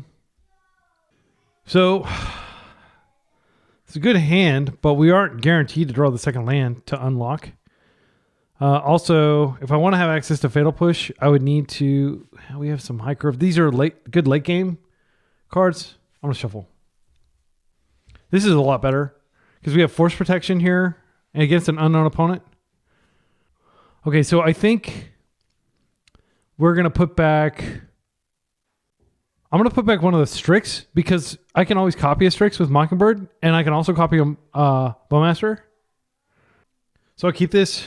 I'm going to actually take the damage when I play this out. All right, my kids came in here. They were distracting me. So I'm going to go ahead and drop Vista here so I don't give them... Actually, like give them a lot of conflicting information because they're probably thinking I'm on a Jeskai. Okay, and they open Flooded Strand, which could be anything. So it could be tempo. I am going to go ahead and fetch. I'll get an island because blue is more important of the two colors if I get wasted. Is that true? I think so because I might get in a situation where I have to cantrip for another land. We'll pay the life. We're going to go ahead and go black, blue. Baleful Strix. I always like to cast this before my opponent has 2 lands out so that I don't have to worry about them bowmastering in response. This may be a daze. Yep, they're on Delver, it looks like, and this is probably going to be a daze. Yeah. That tells me they may have a Murktide in hand. I'm going to let it go, though. I don't want to force into... Well, yeah. I kind of want to keep my Mockingbird around because Mockingbird is really good against Delver. Because you can mock their dude. And I've already got, like, I'm practically delirious. Fatal Push is also insane against them. Hopefully they don't waste me. That would be the saddest thing to happen. Okay. Well, they replayed their land, so they could still have a Wasteland. I don't like to waste Delver. Or Thoughtseized Delver. I think I chill and see if they cast another cantrip. Or if they cast a creature I can snipe with Bowmaster. And then I'll force the Bowmaster through if necessary. They could have another daze. Or a force of their own. They have 7 cards in their hand. This is their first spell of the turn. I respect this thing. I think it is okay to force here. If you're going to force anything, force this.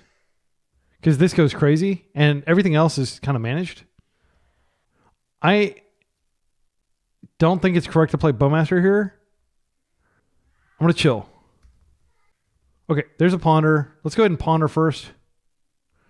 It is scary to... Oh, this is good. This is good. So I'll just take the Bloodstained Mire and the Tamio. I'll make a land drop and I'm going to Thoughtseize them as much as it hurts to do so.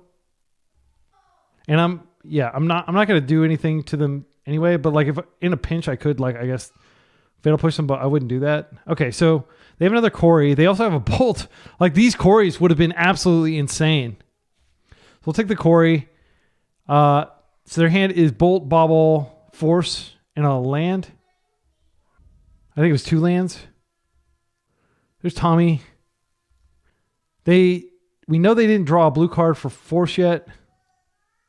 I don't want to have to shuffle away my own Tommy, but if they bobble here, I think I push to prevent them from... I think they're going to wait. Okay, this is great. So now I can draw my own Tommy. Okay, they're bobbling me. They're going to see my Tommy, which is fine. And I think I want a Tommy and push here.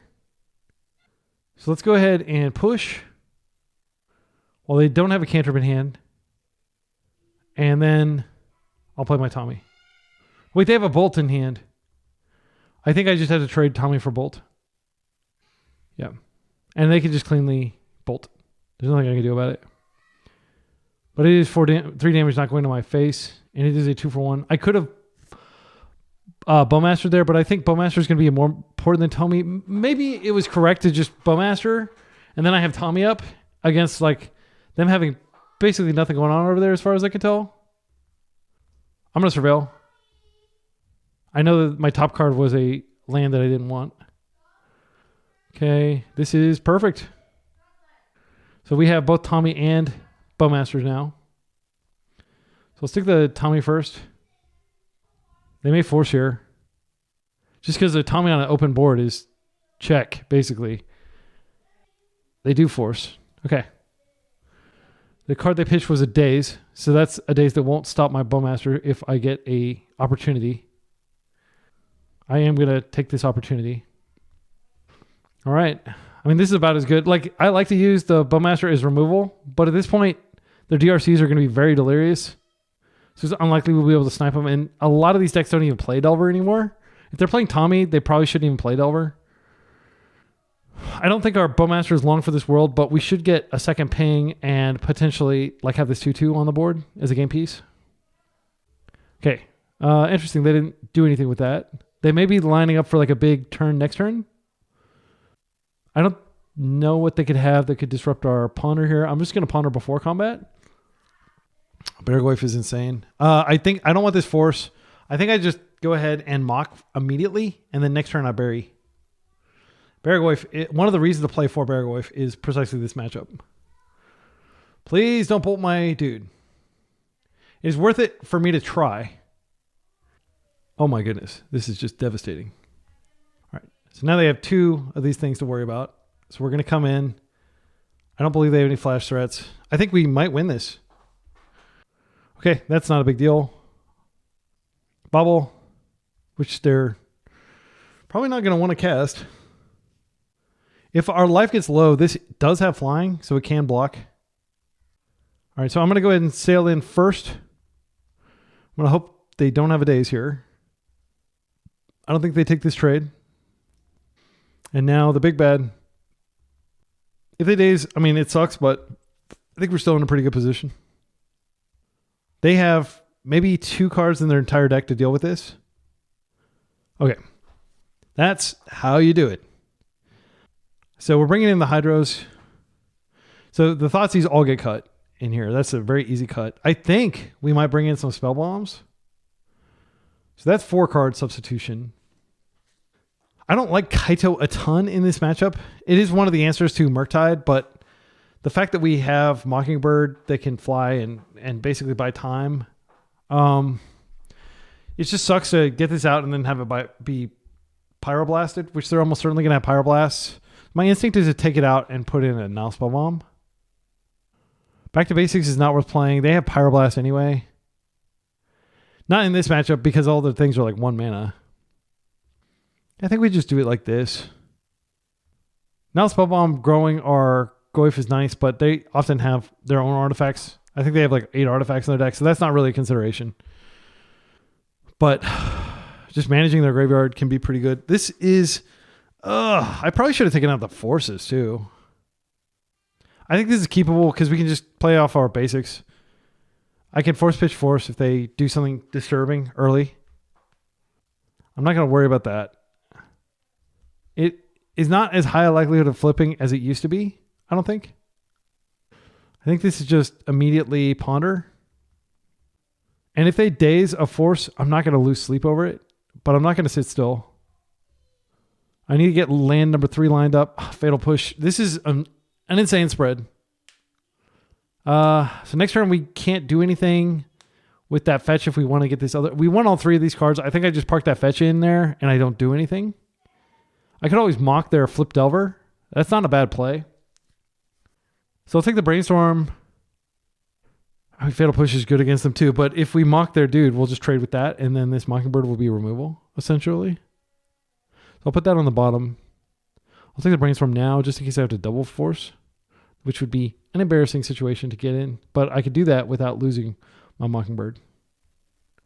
Like, let's say I don't even know what I would force here. See, they have like some really, yeah. So I'll be mocking that. I think I have to let that go. Yeah, I'm not going to force anything. This is a dangerous situation, but I think what I do is I just use the forces to protect Beargoyf, because Beargoyf will take over the game.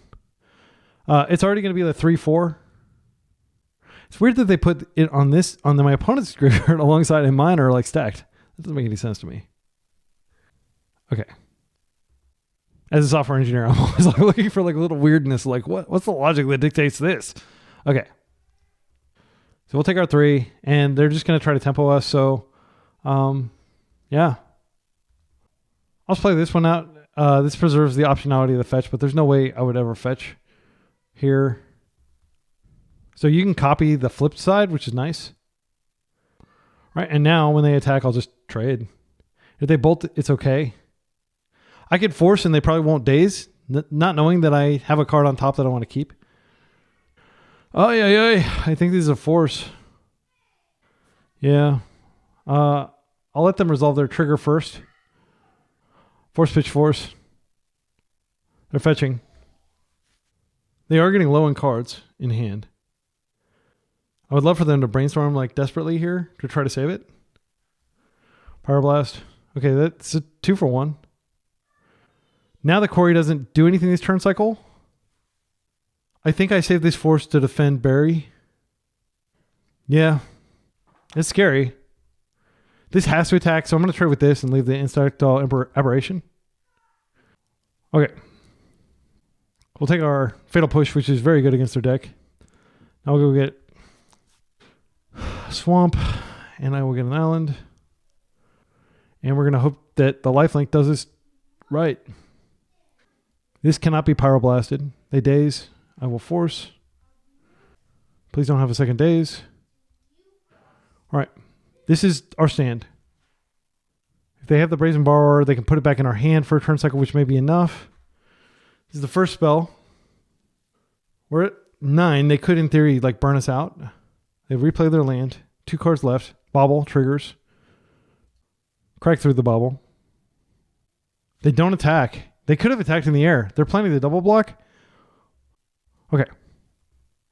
So I will wait until they double block and then cast my Fatal Push. I think they may have a Bolt in hand. They're just going to 3-for-1 themselves. Because this doesn't do it. So now, yeah, that worked. I feel proud of myself. Beating Delver in 2. Granted, we were on the play, but still, I feel like we've got a good Delver matchup. All right. Yeah, I think we won all the matches we expect to win, and we lost the one we expect to win, which is just bigger Beanstalk. But I do think that Beanstalk matchup's not terrible. It's probably like close to 50-50. Final round, we're against a fair gamer. They mulliganed instantly, like almost instantly. They mulliganed. They're on the play. I'm going to keep this. This has got lands, got Bowmaster. If they are on Ocelot Pride, which they were playing like 10 months ago, Bowmaster's good against Ocelot Pride. They could be on my blue-white Ocelot Pride list, which would be exciting to play against. Nope, they're on. They are on Ocelot Pride. I think that this is just a force. This card is really freaking good. But if I hold out, I might be able to force something bigger. I also might be able to just ambush this in combat. Okay, so my instinct is just go ahead and ponder now before they start. Yeah, I'll just get the ponder out of my hand. I'm almost certainly going to force pitching force, so I don't need to worry about having double force up. I don't expect my opponent. Let's see. Fatal Push is quite good. Tamio's great. Tamio's like the best thing we can be doing. I don't want this Stasi, so I will shuffle it away before I draw it. But that means that I have to get a dual land to be able to cast Bowmasters. It might be worth doing that. I'll just take the Fatal Push now in case they Thoughtseize me, because I don't want to lose Tommy. Okay, they Thoughtseize. This could be in protection of Ocelot Pride, but I'm going to let them see. I think they almost certainly take this, but they might take this. Okay, so we're just going to force the Ocelot Pride then, if that's what they do here. You can't let them have the combo. I think it's correct. Like, we do, well, so they immediately get the trigger. They gain a life. They do get a dude. We can just not deal with that. And now I'm just going to Tamio, and then I'll keep Tamio fetch up, and I'll let this stay on turn, like on the table for a turn cycle. So what I'm going to do is I'll play the Tamio out, and then I can brainstorm in reaction to them doing something nasty. They won't have the energy to be able to kill her. They'll only be able to beat her down to 1.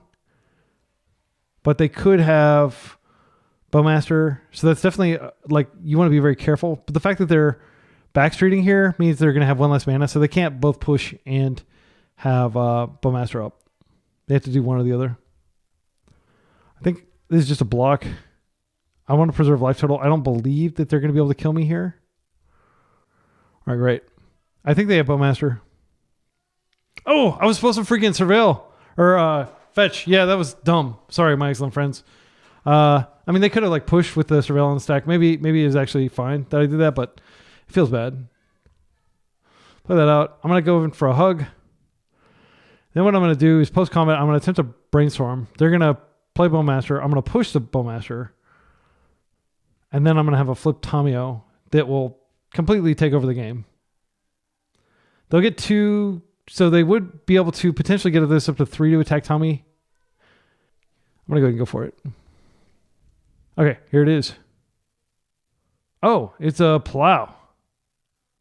I can't do anything about that. That's fine. That's a 1-for-1. It's actually a 2-for-1. Okay, and they're like almost completely out of cards there. Put these 2 back. I don't know what their top... I actually do think this is a situation where I go ahead and Thoughtseize them. I think I sewer here. And then I'll just Thoughtseize them and hope that the Fatal Push doesn't need to come out this turn. That's staying on top. Could be like a Solitude or something like that. Oh, Felia. Yeah. I'm glad I Thoughtseized. My goodness. Felia is just a crazy card. Like they draw something insane and like I'm really far behind. So what I can do next turn, assuming they don't have anything, I think I want to bait the Bowmaster out by cracking the clue here. Okay, it wasn't a Bowmaster. Well, I'm going to go ahead and play my Tommy. I mean, I could just try to ambush this in combat, but I want to play the Bowmaster last. So I have Bowmaster superiority. They may have Karakas in their deck. If they plow, it's no big deal. My goodness. I think... please give me credit. Like, I think I've sufficiently predicted what my opponents were likely to do here. And so what I'm going to do is... If they get another creature type, I can just push this so that they don't get a good attack in. Staff is quite good. Yeah. And they can draw immediately, so I can't punish it with Bowmasters. That gives them the... Yeah, I guess I should have pushed now, but I'll wait. I'll see which one they target. Like, I'm pretty sure they're just going to put it on Guide of Souls. If they put it on Bowmaster, it actually makes it awkward for me. My opponent's playing very well, but I'm predicting their moves because I've played their deck before. Okay, so let's see what they target here. Okay. They are targeting the Orc Army. Interesting. That's not what I would have targeted. Just attacking for 3. I think it's fine. I can just deal with it later. I want to manage my life total. I am going to go ahead and push this out of play now. Now that they've used all the energy. All right, let's go ahead and block with the Bowmaster. I would love for them to get greedy and wait. No, they're not. They're too smart. Okay. Another Tommy. Come in for a hug. We're low on life. That's fine. I need to push this out of the way so I can activate the clue. And I do want to do that now. I'm going to go ahead and do it now while I don't have to worry about anything. Okay, Bowmaster number 2 is great. So I can trade with their Orc Army next turn. We'll see what they get here. Thoughtseize is fine. They're going to take our Bowmaster for sure. But we do have an active Tamio. I'm just going to take this 4. I think they're making a huge mistake if they hang back anything. Yeah, they're in. Yeah, I'll just take it. Like, this might get big enough that I can trade with that. They are hellbent with like tons of land. All right, I'm going to come in first for an attack just here. I need to be able to block, but I am going to be able to block for Tommy. So since they're hellbent, I get to do the degenerate thing. And one of the reasons you shouldn't play these Ocelot Pride decks right now is because everybody's playing tons of Tamios. So I need to I'll shuffle away a Tamio, shuffle away this. Tamio flips, a plus. I'm going to go ahead and fetch to get a fresh card. Let's get an island. I'm very low in life. I need to find a Baragorf. Let's see if we can do it. Wait, does it make sense to mock something here? I can mock this and kill this. I mean, it makes this bigger, but I don't think it actually helps. I'm going to draw a card first because I might want to like Baragorf, mock Baragorf. Okay. It doesn't really help. I mean, I could use 3 of these to trade with this. I think I'm just going to chill and... Yeah, because I can't instant speed this. If I could instant speed it, then I could kill this in combat with a ping. I could just clear this, though. It's not the worst. I'm going to go ahead and do it. There's a very scary card they could be playing, which is, yeah, I'll just kill that creature. Pest control. Somebody pest controlled me the other day, and it cleared my Tomio and like a lot of my stuff. It was pretty devastating. I will double block if they attack here. Like they can blow me out though. They're attacking Tomio, of course. I want to preserve her loyalty. Yeah, I'll just double block. And I'll... Wait, this is flying? How does this... Oh, because of the counter. Yeah, it sucks. Yeah, I think it's worth it. I mean, I could have just kept Tomio and Stasis there. Maybe that was not necessary. I totally, like, forgot that it had flying. So we have the next spell covered, but they have us in Stasis. If we minus, we can get a Fatal Push and start beating face. Then this dies to a Bowmaster. I can play this out and I can have Fatal Push and... I mean, I'm tempted to just do that. Let's think about this. So if we regrow the Fatal Push, we kill this.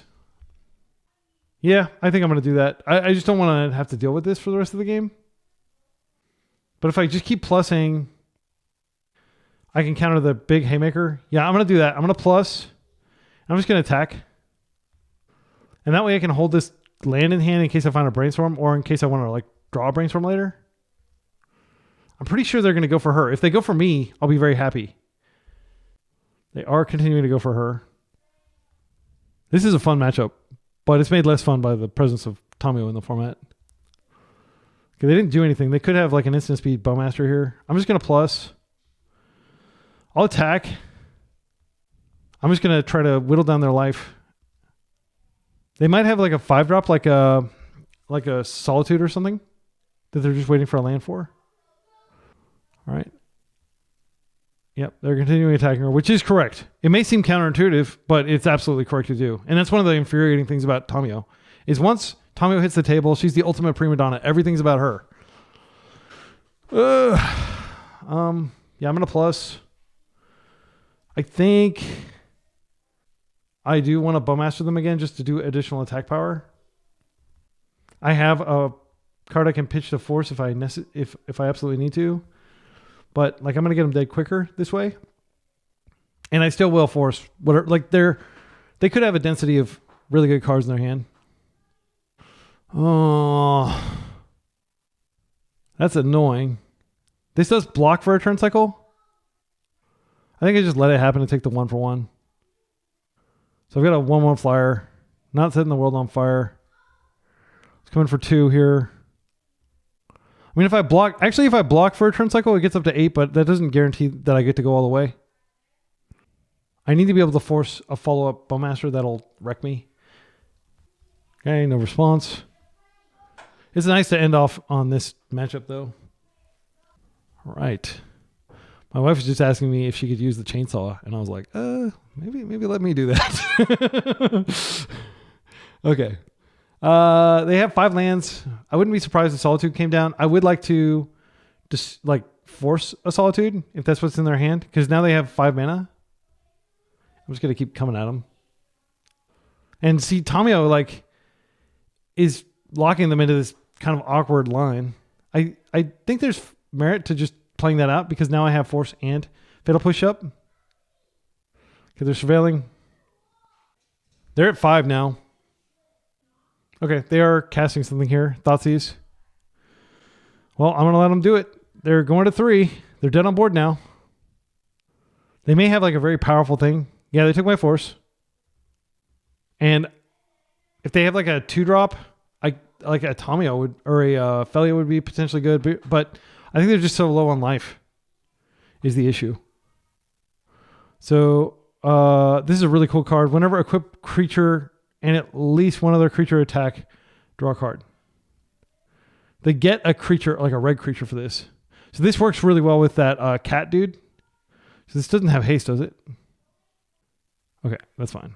This does trigger that, so they can use that. I could brainstorm into a Bowmaster and just kill them here. I think it's fine to let this go. But this is my window to brainstorm. I'm going to brainstorm now because they could draw a land and have a Bowmaster in hand. Okay, Barragoyf's great. I don't want them to Thoughtseize the Barragoyf out of my hand. I want to play it next turn. So I can Baleful Strix into Barragoyf, which is pretty good. I'll put this back and I'll hide the Barragoyf. I know that the game is almost over and I'm playing very carefully. Karakas does not matter. I think this is just a Fatal Push on this instep for mana preservation. Yeah, I'll do that. I can actually just regrow the Fatal Push and kill this, and I should be able to kill him now. I'm going to go for that line. And if they Bowmaster here, that's pretty good. What is this? Velia? Okay, they're going to trade. That's fine with me. They have to. It's forced. They can't block bounce. I'm just going to play my cards. Black, blue, blue. Yeah, just complete annihilation. Like, traditionally, there's a saying like the fair blue deck should never be able to beat the fair non-blue deck, but that is what's happening here. I don't think they actually have a line to win here. So I'll just attack for lethal, and we'll go to the next game. They're just playing to my clock because I am down a few minutes. Yeah, these have flying. Oh, they gain a life. I didn't think about that. I could have regrown a Wasteland. I don't think it's too big of a deal. I'll just plus and pass. Yeah. They would need a miracle here. That's fine. Okay. Yeah, so clock is going to be a concern here. We could absolutely play all three games. So cards that come out here, Thoughtseize comes out against Aggro decks. I think Back to Basics does come in. They're unlikely to be able to clear it. Spellbomb, I don't think matters. I didn't see any graveyard-related cards. I don't think Consign does anything here. It stops certain beneficial triggers, but it's not worth playing. We're pre-boarded to beat these kinds of decks, so I don't think Forced Negation comes in. They do have Plow, and they do have a few cards, but I don't think it's good enough. It might be better than Thoughtseize, considering that... yeah, we might be able to protect the Queen on like a Barragoyf. I'll bring it in. I genuinely don't like casting Thoughtseize against aggro decks, though. A lot of their cards that are non-creature are cast at sorcery speed. Like that 4 Mirrodin card, that might be worth Force Negation, pitch casting. It can always be hard cast. It's just... oh yeah, this is fine. This is great, actually. So we can put them to the test multiple times. And we have a Bowmaster for their Bowmaster. They mulligan to 6 again. That's unlucky. Their deck shouldn't need a mulligan, generally. I think the odds of them having to mulligan 2 games in a row are pretty low. There's Onslaught Pride, which I can't interact with, but I can play a Tomio out to... it doesn't really do anything, does it? I'll play the Tomio out, and I'll pass. And hopefully that'll be a 1-for-1 when they're down effectively 2 cards by being on the play and mulliganing. And then next turn, assuming they don't have black and white up, I'm going to definitely go for my Strix before they can get their Bowmaster on. There's no reason not to block here. Just to save a life. It will come up. I think actually I might need to just Bowmaster this out of play because it is going to generate a lot of clues. Or a lot of cats. Okay, so I will just go ahead and play out my land. And I'll save these that can fetch the Surveil land. We're going to come in for a hug. And unfortunately, they are representing Bowmaster here. Do I want to go for it? I think I do want to go ahead and go for my Bowmaster on their Bowmaster. I could wait till their turn. They may instep it. If they instep it, I will instep hit their Bowmaster. Oh my goodness, what does this represent? I think here it does make sense to go ahead and just Bowmaster in my instep. I'm trying to think if there's some way they could save her. Yeah, I'll just chill. So if she flips, they can always just put her back. This is scary because they can... okay, so I'm going to go ahead and kill this. They'll have to flicker one of their own cats. I don't know that Barragoyf's going to get the job done here. I think we might lose. So if they flicker one of their cats, I'm going to double block Velia. I don't care about denying them draws. I care about Velia getting off the table. Okay, and that explains why they're playing that equipment that I was talking about. And they are killing that so they can get through, which is great for them. I'm not going to block either of these. They got the dog and cat deck over there. Pretty cool. We don't have any sweeper type effects, unfortunately, but we do have double Barragoyf, which is quite good. I think we are supposed to just start jamming Barragoyfs. They can start flickering them out. Gosh, can we win? I'm not actually convinced we can win here. I'm going to go ahead and go in with Tamiyo. The fact that they have this, like, I actually think it might be correct to go ahead and brainstorm here. Try to find a fatal push for Felia. If we kill Felia, we're in a pretty good position. Don't plow her. Okay. So, unfortunately, we don't have a way to kill this dude. I'm just going to go ahead and shuffle away some of these lands that we don't need. Felia is almost certainly going to get plussed here. I will just play out the Baleful Strix, and then Baleful Strix will trade with Felia when they attack. If they attack, I presume they will. 10 minutes on the clock. We did go off of Force Negation to do that. Let's just pass. Okay, that's annoying.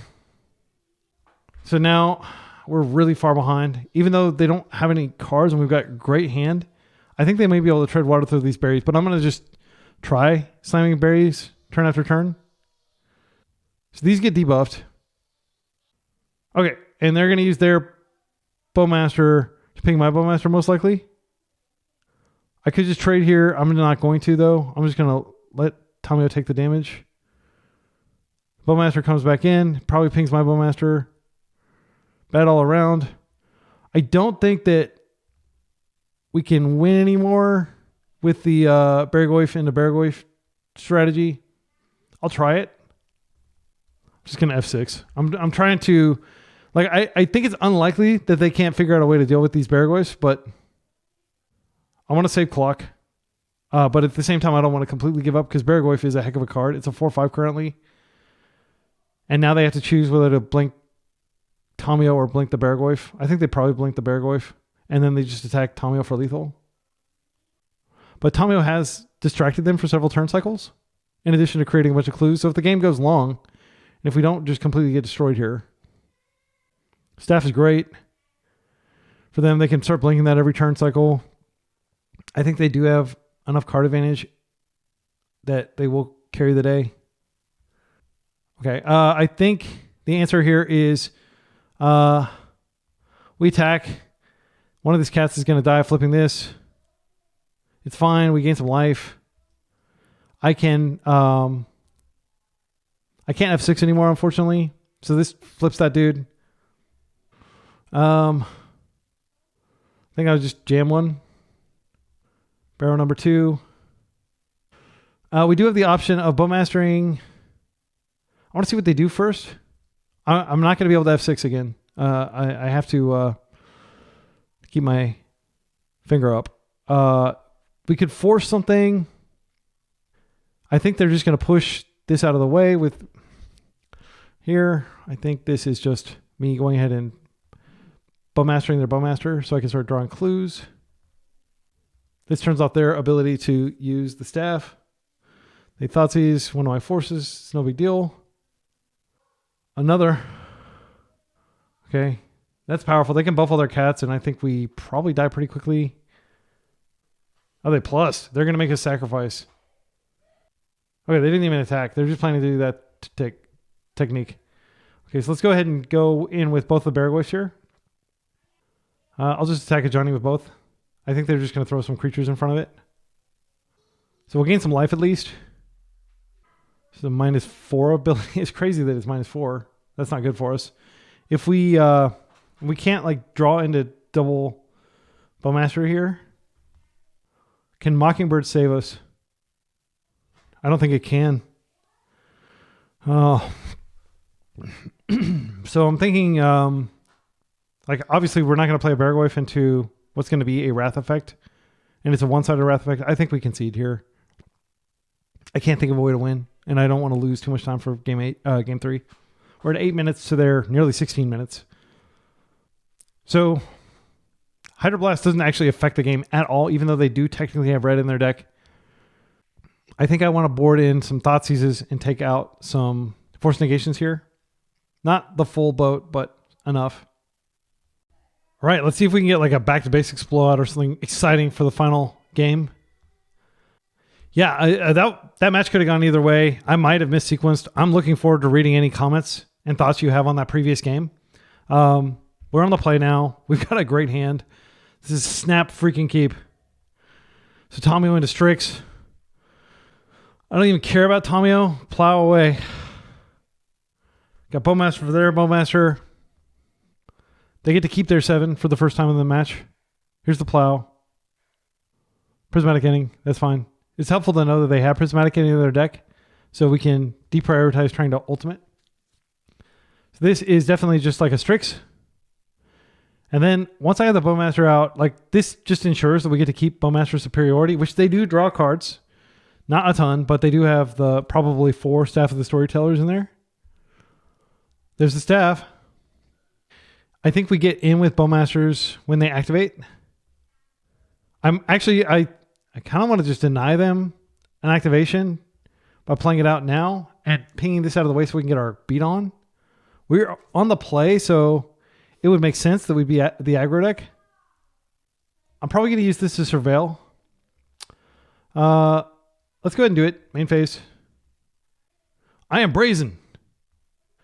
I want to get my beats on. Let's come in. Again, if they Bowmaster or Bowmaster, we just have Mockingbird, so it's not that big of a deal. I definitely want to resolve this brainstorm. Therapy. That's fine. I doubt they'll name Mockingbird, but if they do, they're a champion. Therapy is great. Like, if you haven't seen those me play this deck, they named Bowmaster. Okay, great. Do they have a creature to sack? That would be annoying. But I do have a brainstorm if they try to do that. Okay, we're going to hit them for 3, it looks like. Feeling good. I could have shuffled there, but I didn't, and I drew a Tomio, which is really good. So I'll play her out now. Let's go in for everything.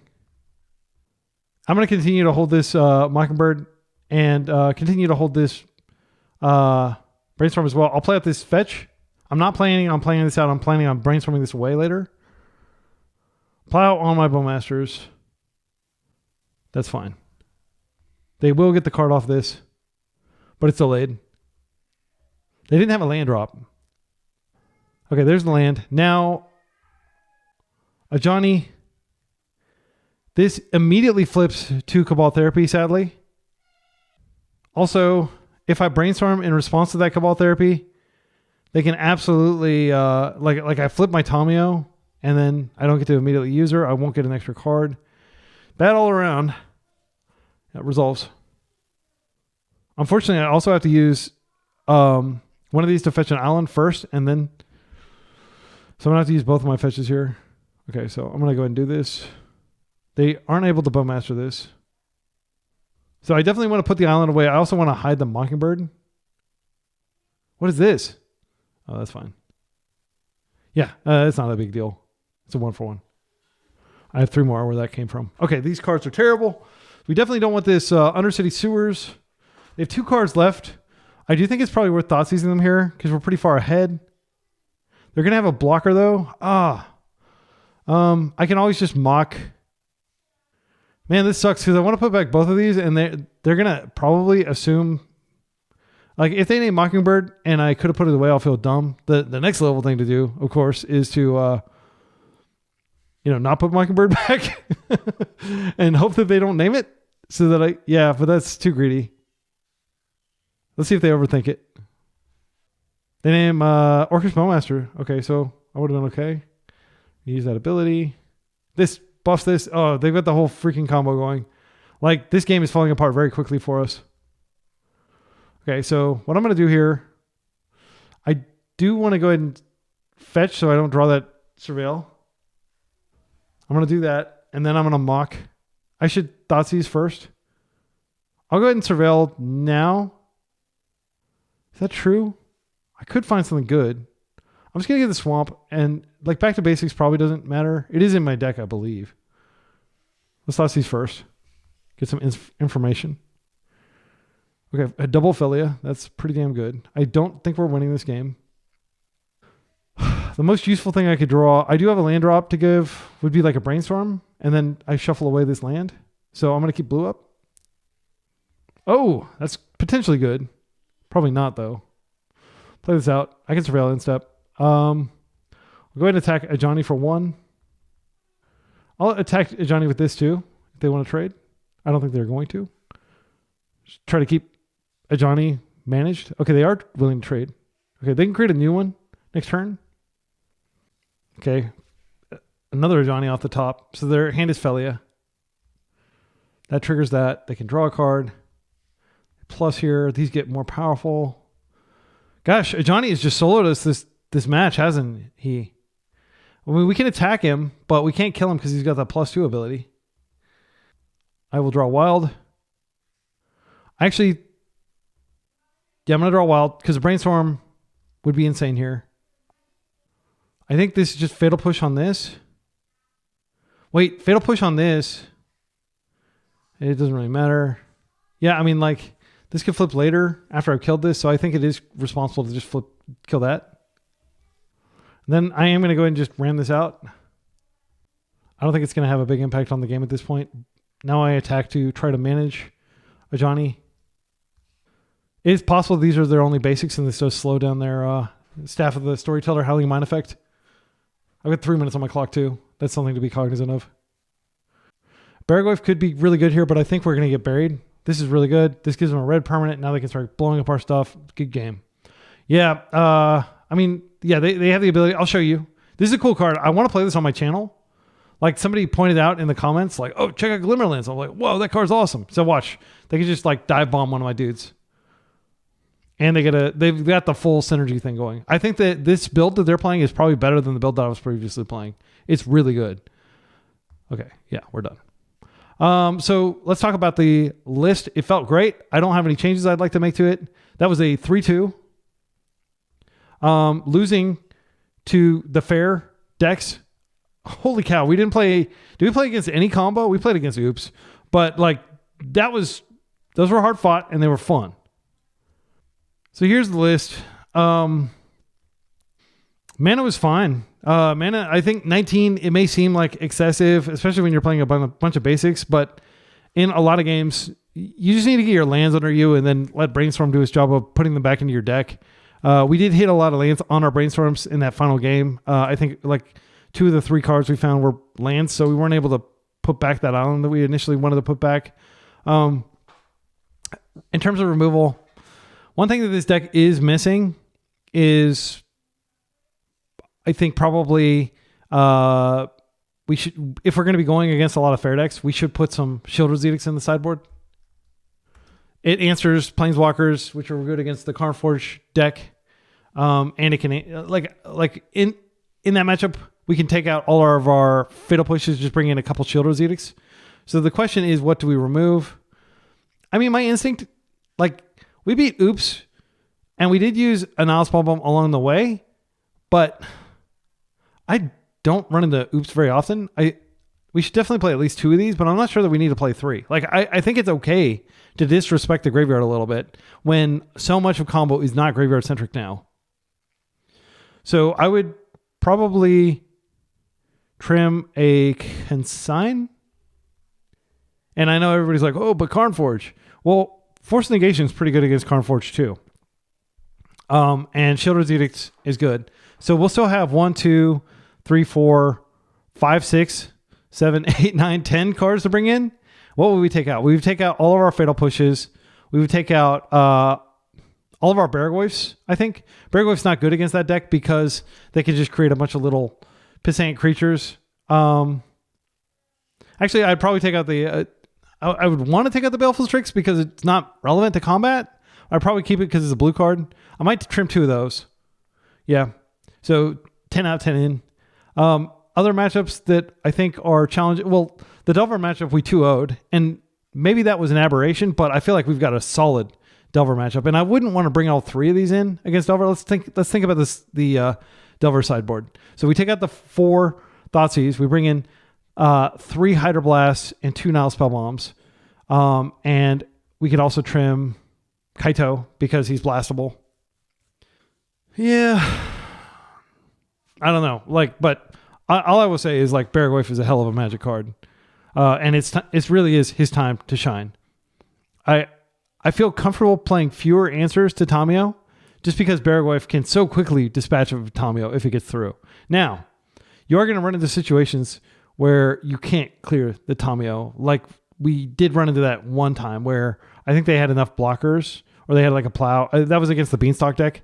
And that'll happen too. But what I would urge you to not do is completely warp your deck around removing Tamio. Like you do have tools for dealing with her. Thoughtseize and Force of Will are tools for potentially preventing it. And it feels really bad to force a Brainstorm just to prevent Tamio from flipping, but it may have been correct to do so considering we lost that game. So I really have a fun time. Mockingbird was great throughout the league. I think there was one situation where he came in just as a 1/1 flyer, but that's not that bad for 1 mana. I mean, it's like a flying men. It's not great, obviously, but the upside of being able to copy, I think we won oops by copying their dude twice and that's the first time I've ever seen a basic land in oops. That was crazy. I thought I was going insane. I thought there was a bug, but then I checked and I was like, wow, they really do have a swamp in their graveyard. Insane. So that was an eventful league. Good vibes all around. Tight play on both sides of the table, if I may compliment my own play as well. I do feel like this is the way that it should be. Again, Consign's great, but you have to have mana up to cast Consign. You don't have to have mana up to cast Force. And a lot of times against the Carnforge deck, you're just desperately trying to be efficient with your mana and get things done. And I think with Baragwayf in the deck, a lot of times you're just jamming really hard. Now, Baragwayf's not going to be in your deck when you're up against Carnforge, but I still think like I'll stand by, like you're probably going to want to Thoughtseize, and then you're going to want to probably cast one of your Baleful Strixes. That's really just there because it's a blue card, but it'll cancel through, and it does do damage. And I have beaten Carnforge with just like 3 Baleful Strix attacking every turn, and them not able to fully utilize their One Ring because I've got a Bowmaster out and stuff like that. Like the way you beat Carnforge is you just stall them out, and then you beat them out with whatever you have, essentially. So I feel like the number of creatures in the deck, 20, is perfect. Like it's almost perfect, like 20, 20, 20 in terms of creatures, spells, and lands, but you can't play 20 lands right now, especially not when you're playing basics. Like I think that in a perfect world, I would go down to 18 lands in this deck, but I know I would just get punched immediately. I know that I would just be like, no, you do have your cantrips to find the lands, but because we're not playing Underground Sea, there are a lot of awkward situations where you just draw like 2 islands and you don't have Black Source. And you don't draw your fetches. That's why the mana base is the way it is. You could argue that we could even go down a swamp, but this is the configuration I played when I was in Tokyo. I played 1 fetch that can get black, 2 fetches that can get blue, and then 8 fetches that can get both. And I think the blue is slightly more important, but it's not so much more important if you look. Let's sort. Okay, so we can see that. I mean, a lot of times you do want to Thoughtseize turn 1, and then Thoughtseize is the most important thing to cast in combo matchups, and you do want to be able to Thoughtseize and then the subsequent turn still cast your Baleful Strix. So like this Shockland is essentially it needs to be in here. Now again, I've said many times during the league, just don't get it twisted. Like if you have an Underground Sea and you're not trying to stunt on people by playing no reserve list, play it. I've actually got 5 FBB Underground Seas, and I got the 5th one, which is a loaner because I loaned that out to people, and it's beat to all hell. I got it for like $500. $500 for an FBB Underground Sea, just like an insane value. I got it on Discord from somebody. It is beat to all hell. I mean, it's like one of those things where I put it in the perfect card, and it almost didn't make it into the sleeve. But like if you're in the Dallas Fort Worth metro area and you want to play this deck and you want to borrow one of my Underground Seas, I will loan it to you. But I do think Watery Grave is like a like $20 card, maybe like a $5 card or something. And it does, usually the life loss does not matter. It may matter because you're like Thoughtseizing and you're forcing and you're fetching and stuff like that. But like in today's meta, if it matters, that means you had a really good game of Magic where, your life total actually matters. I think so much of Magic has become just, okay, did they resolve Thassa's Oracle? And there's nothing wrong with Thassa's Oracle, but usually it's because they have some incredibly degenerate game plan that just ignores you and tries to win without having to interact with you, like Oops All Spells. So, but I think the meta's in a great place. I don't like the One Ring. I don't like Tamio, but I'm very happy with the bans. I think in retrospect, like banning Nadu and banning Entomb, they made even though they're still really powerful, annoying stuff, it's a lot more fun than it used to be. Like from a power standpoint, I think the bans should have been Tamio and One Ring. But anyway, if you want to hear more about the bans, like check out the Eternal Glory podcast. Like I basically agree with those three gentlemen, like on like 95% of what they say. They've been there. They've been playing Legacy at a much higher level than I have. Even though I've been playing Legacy for a long time, I don't go to a lot of tournaments. I'm just too busy. But they know their stuff, and you can listen to the Eternal Glory podcast. It's a great podcast. I think it drops like every other Thursday. Check it out. That's my endorsement for the league. And until next time, be excellent to each other and party on.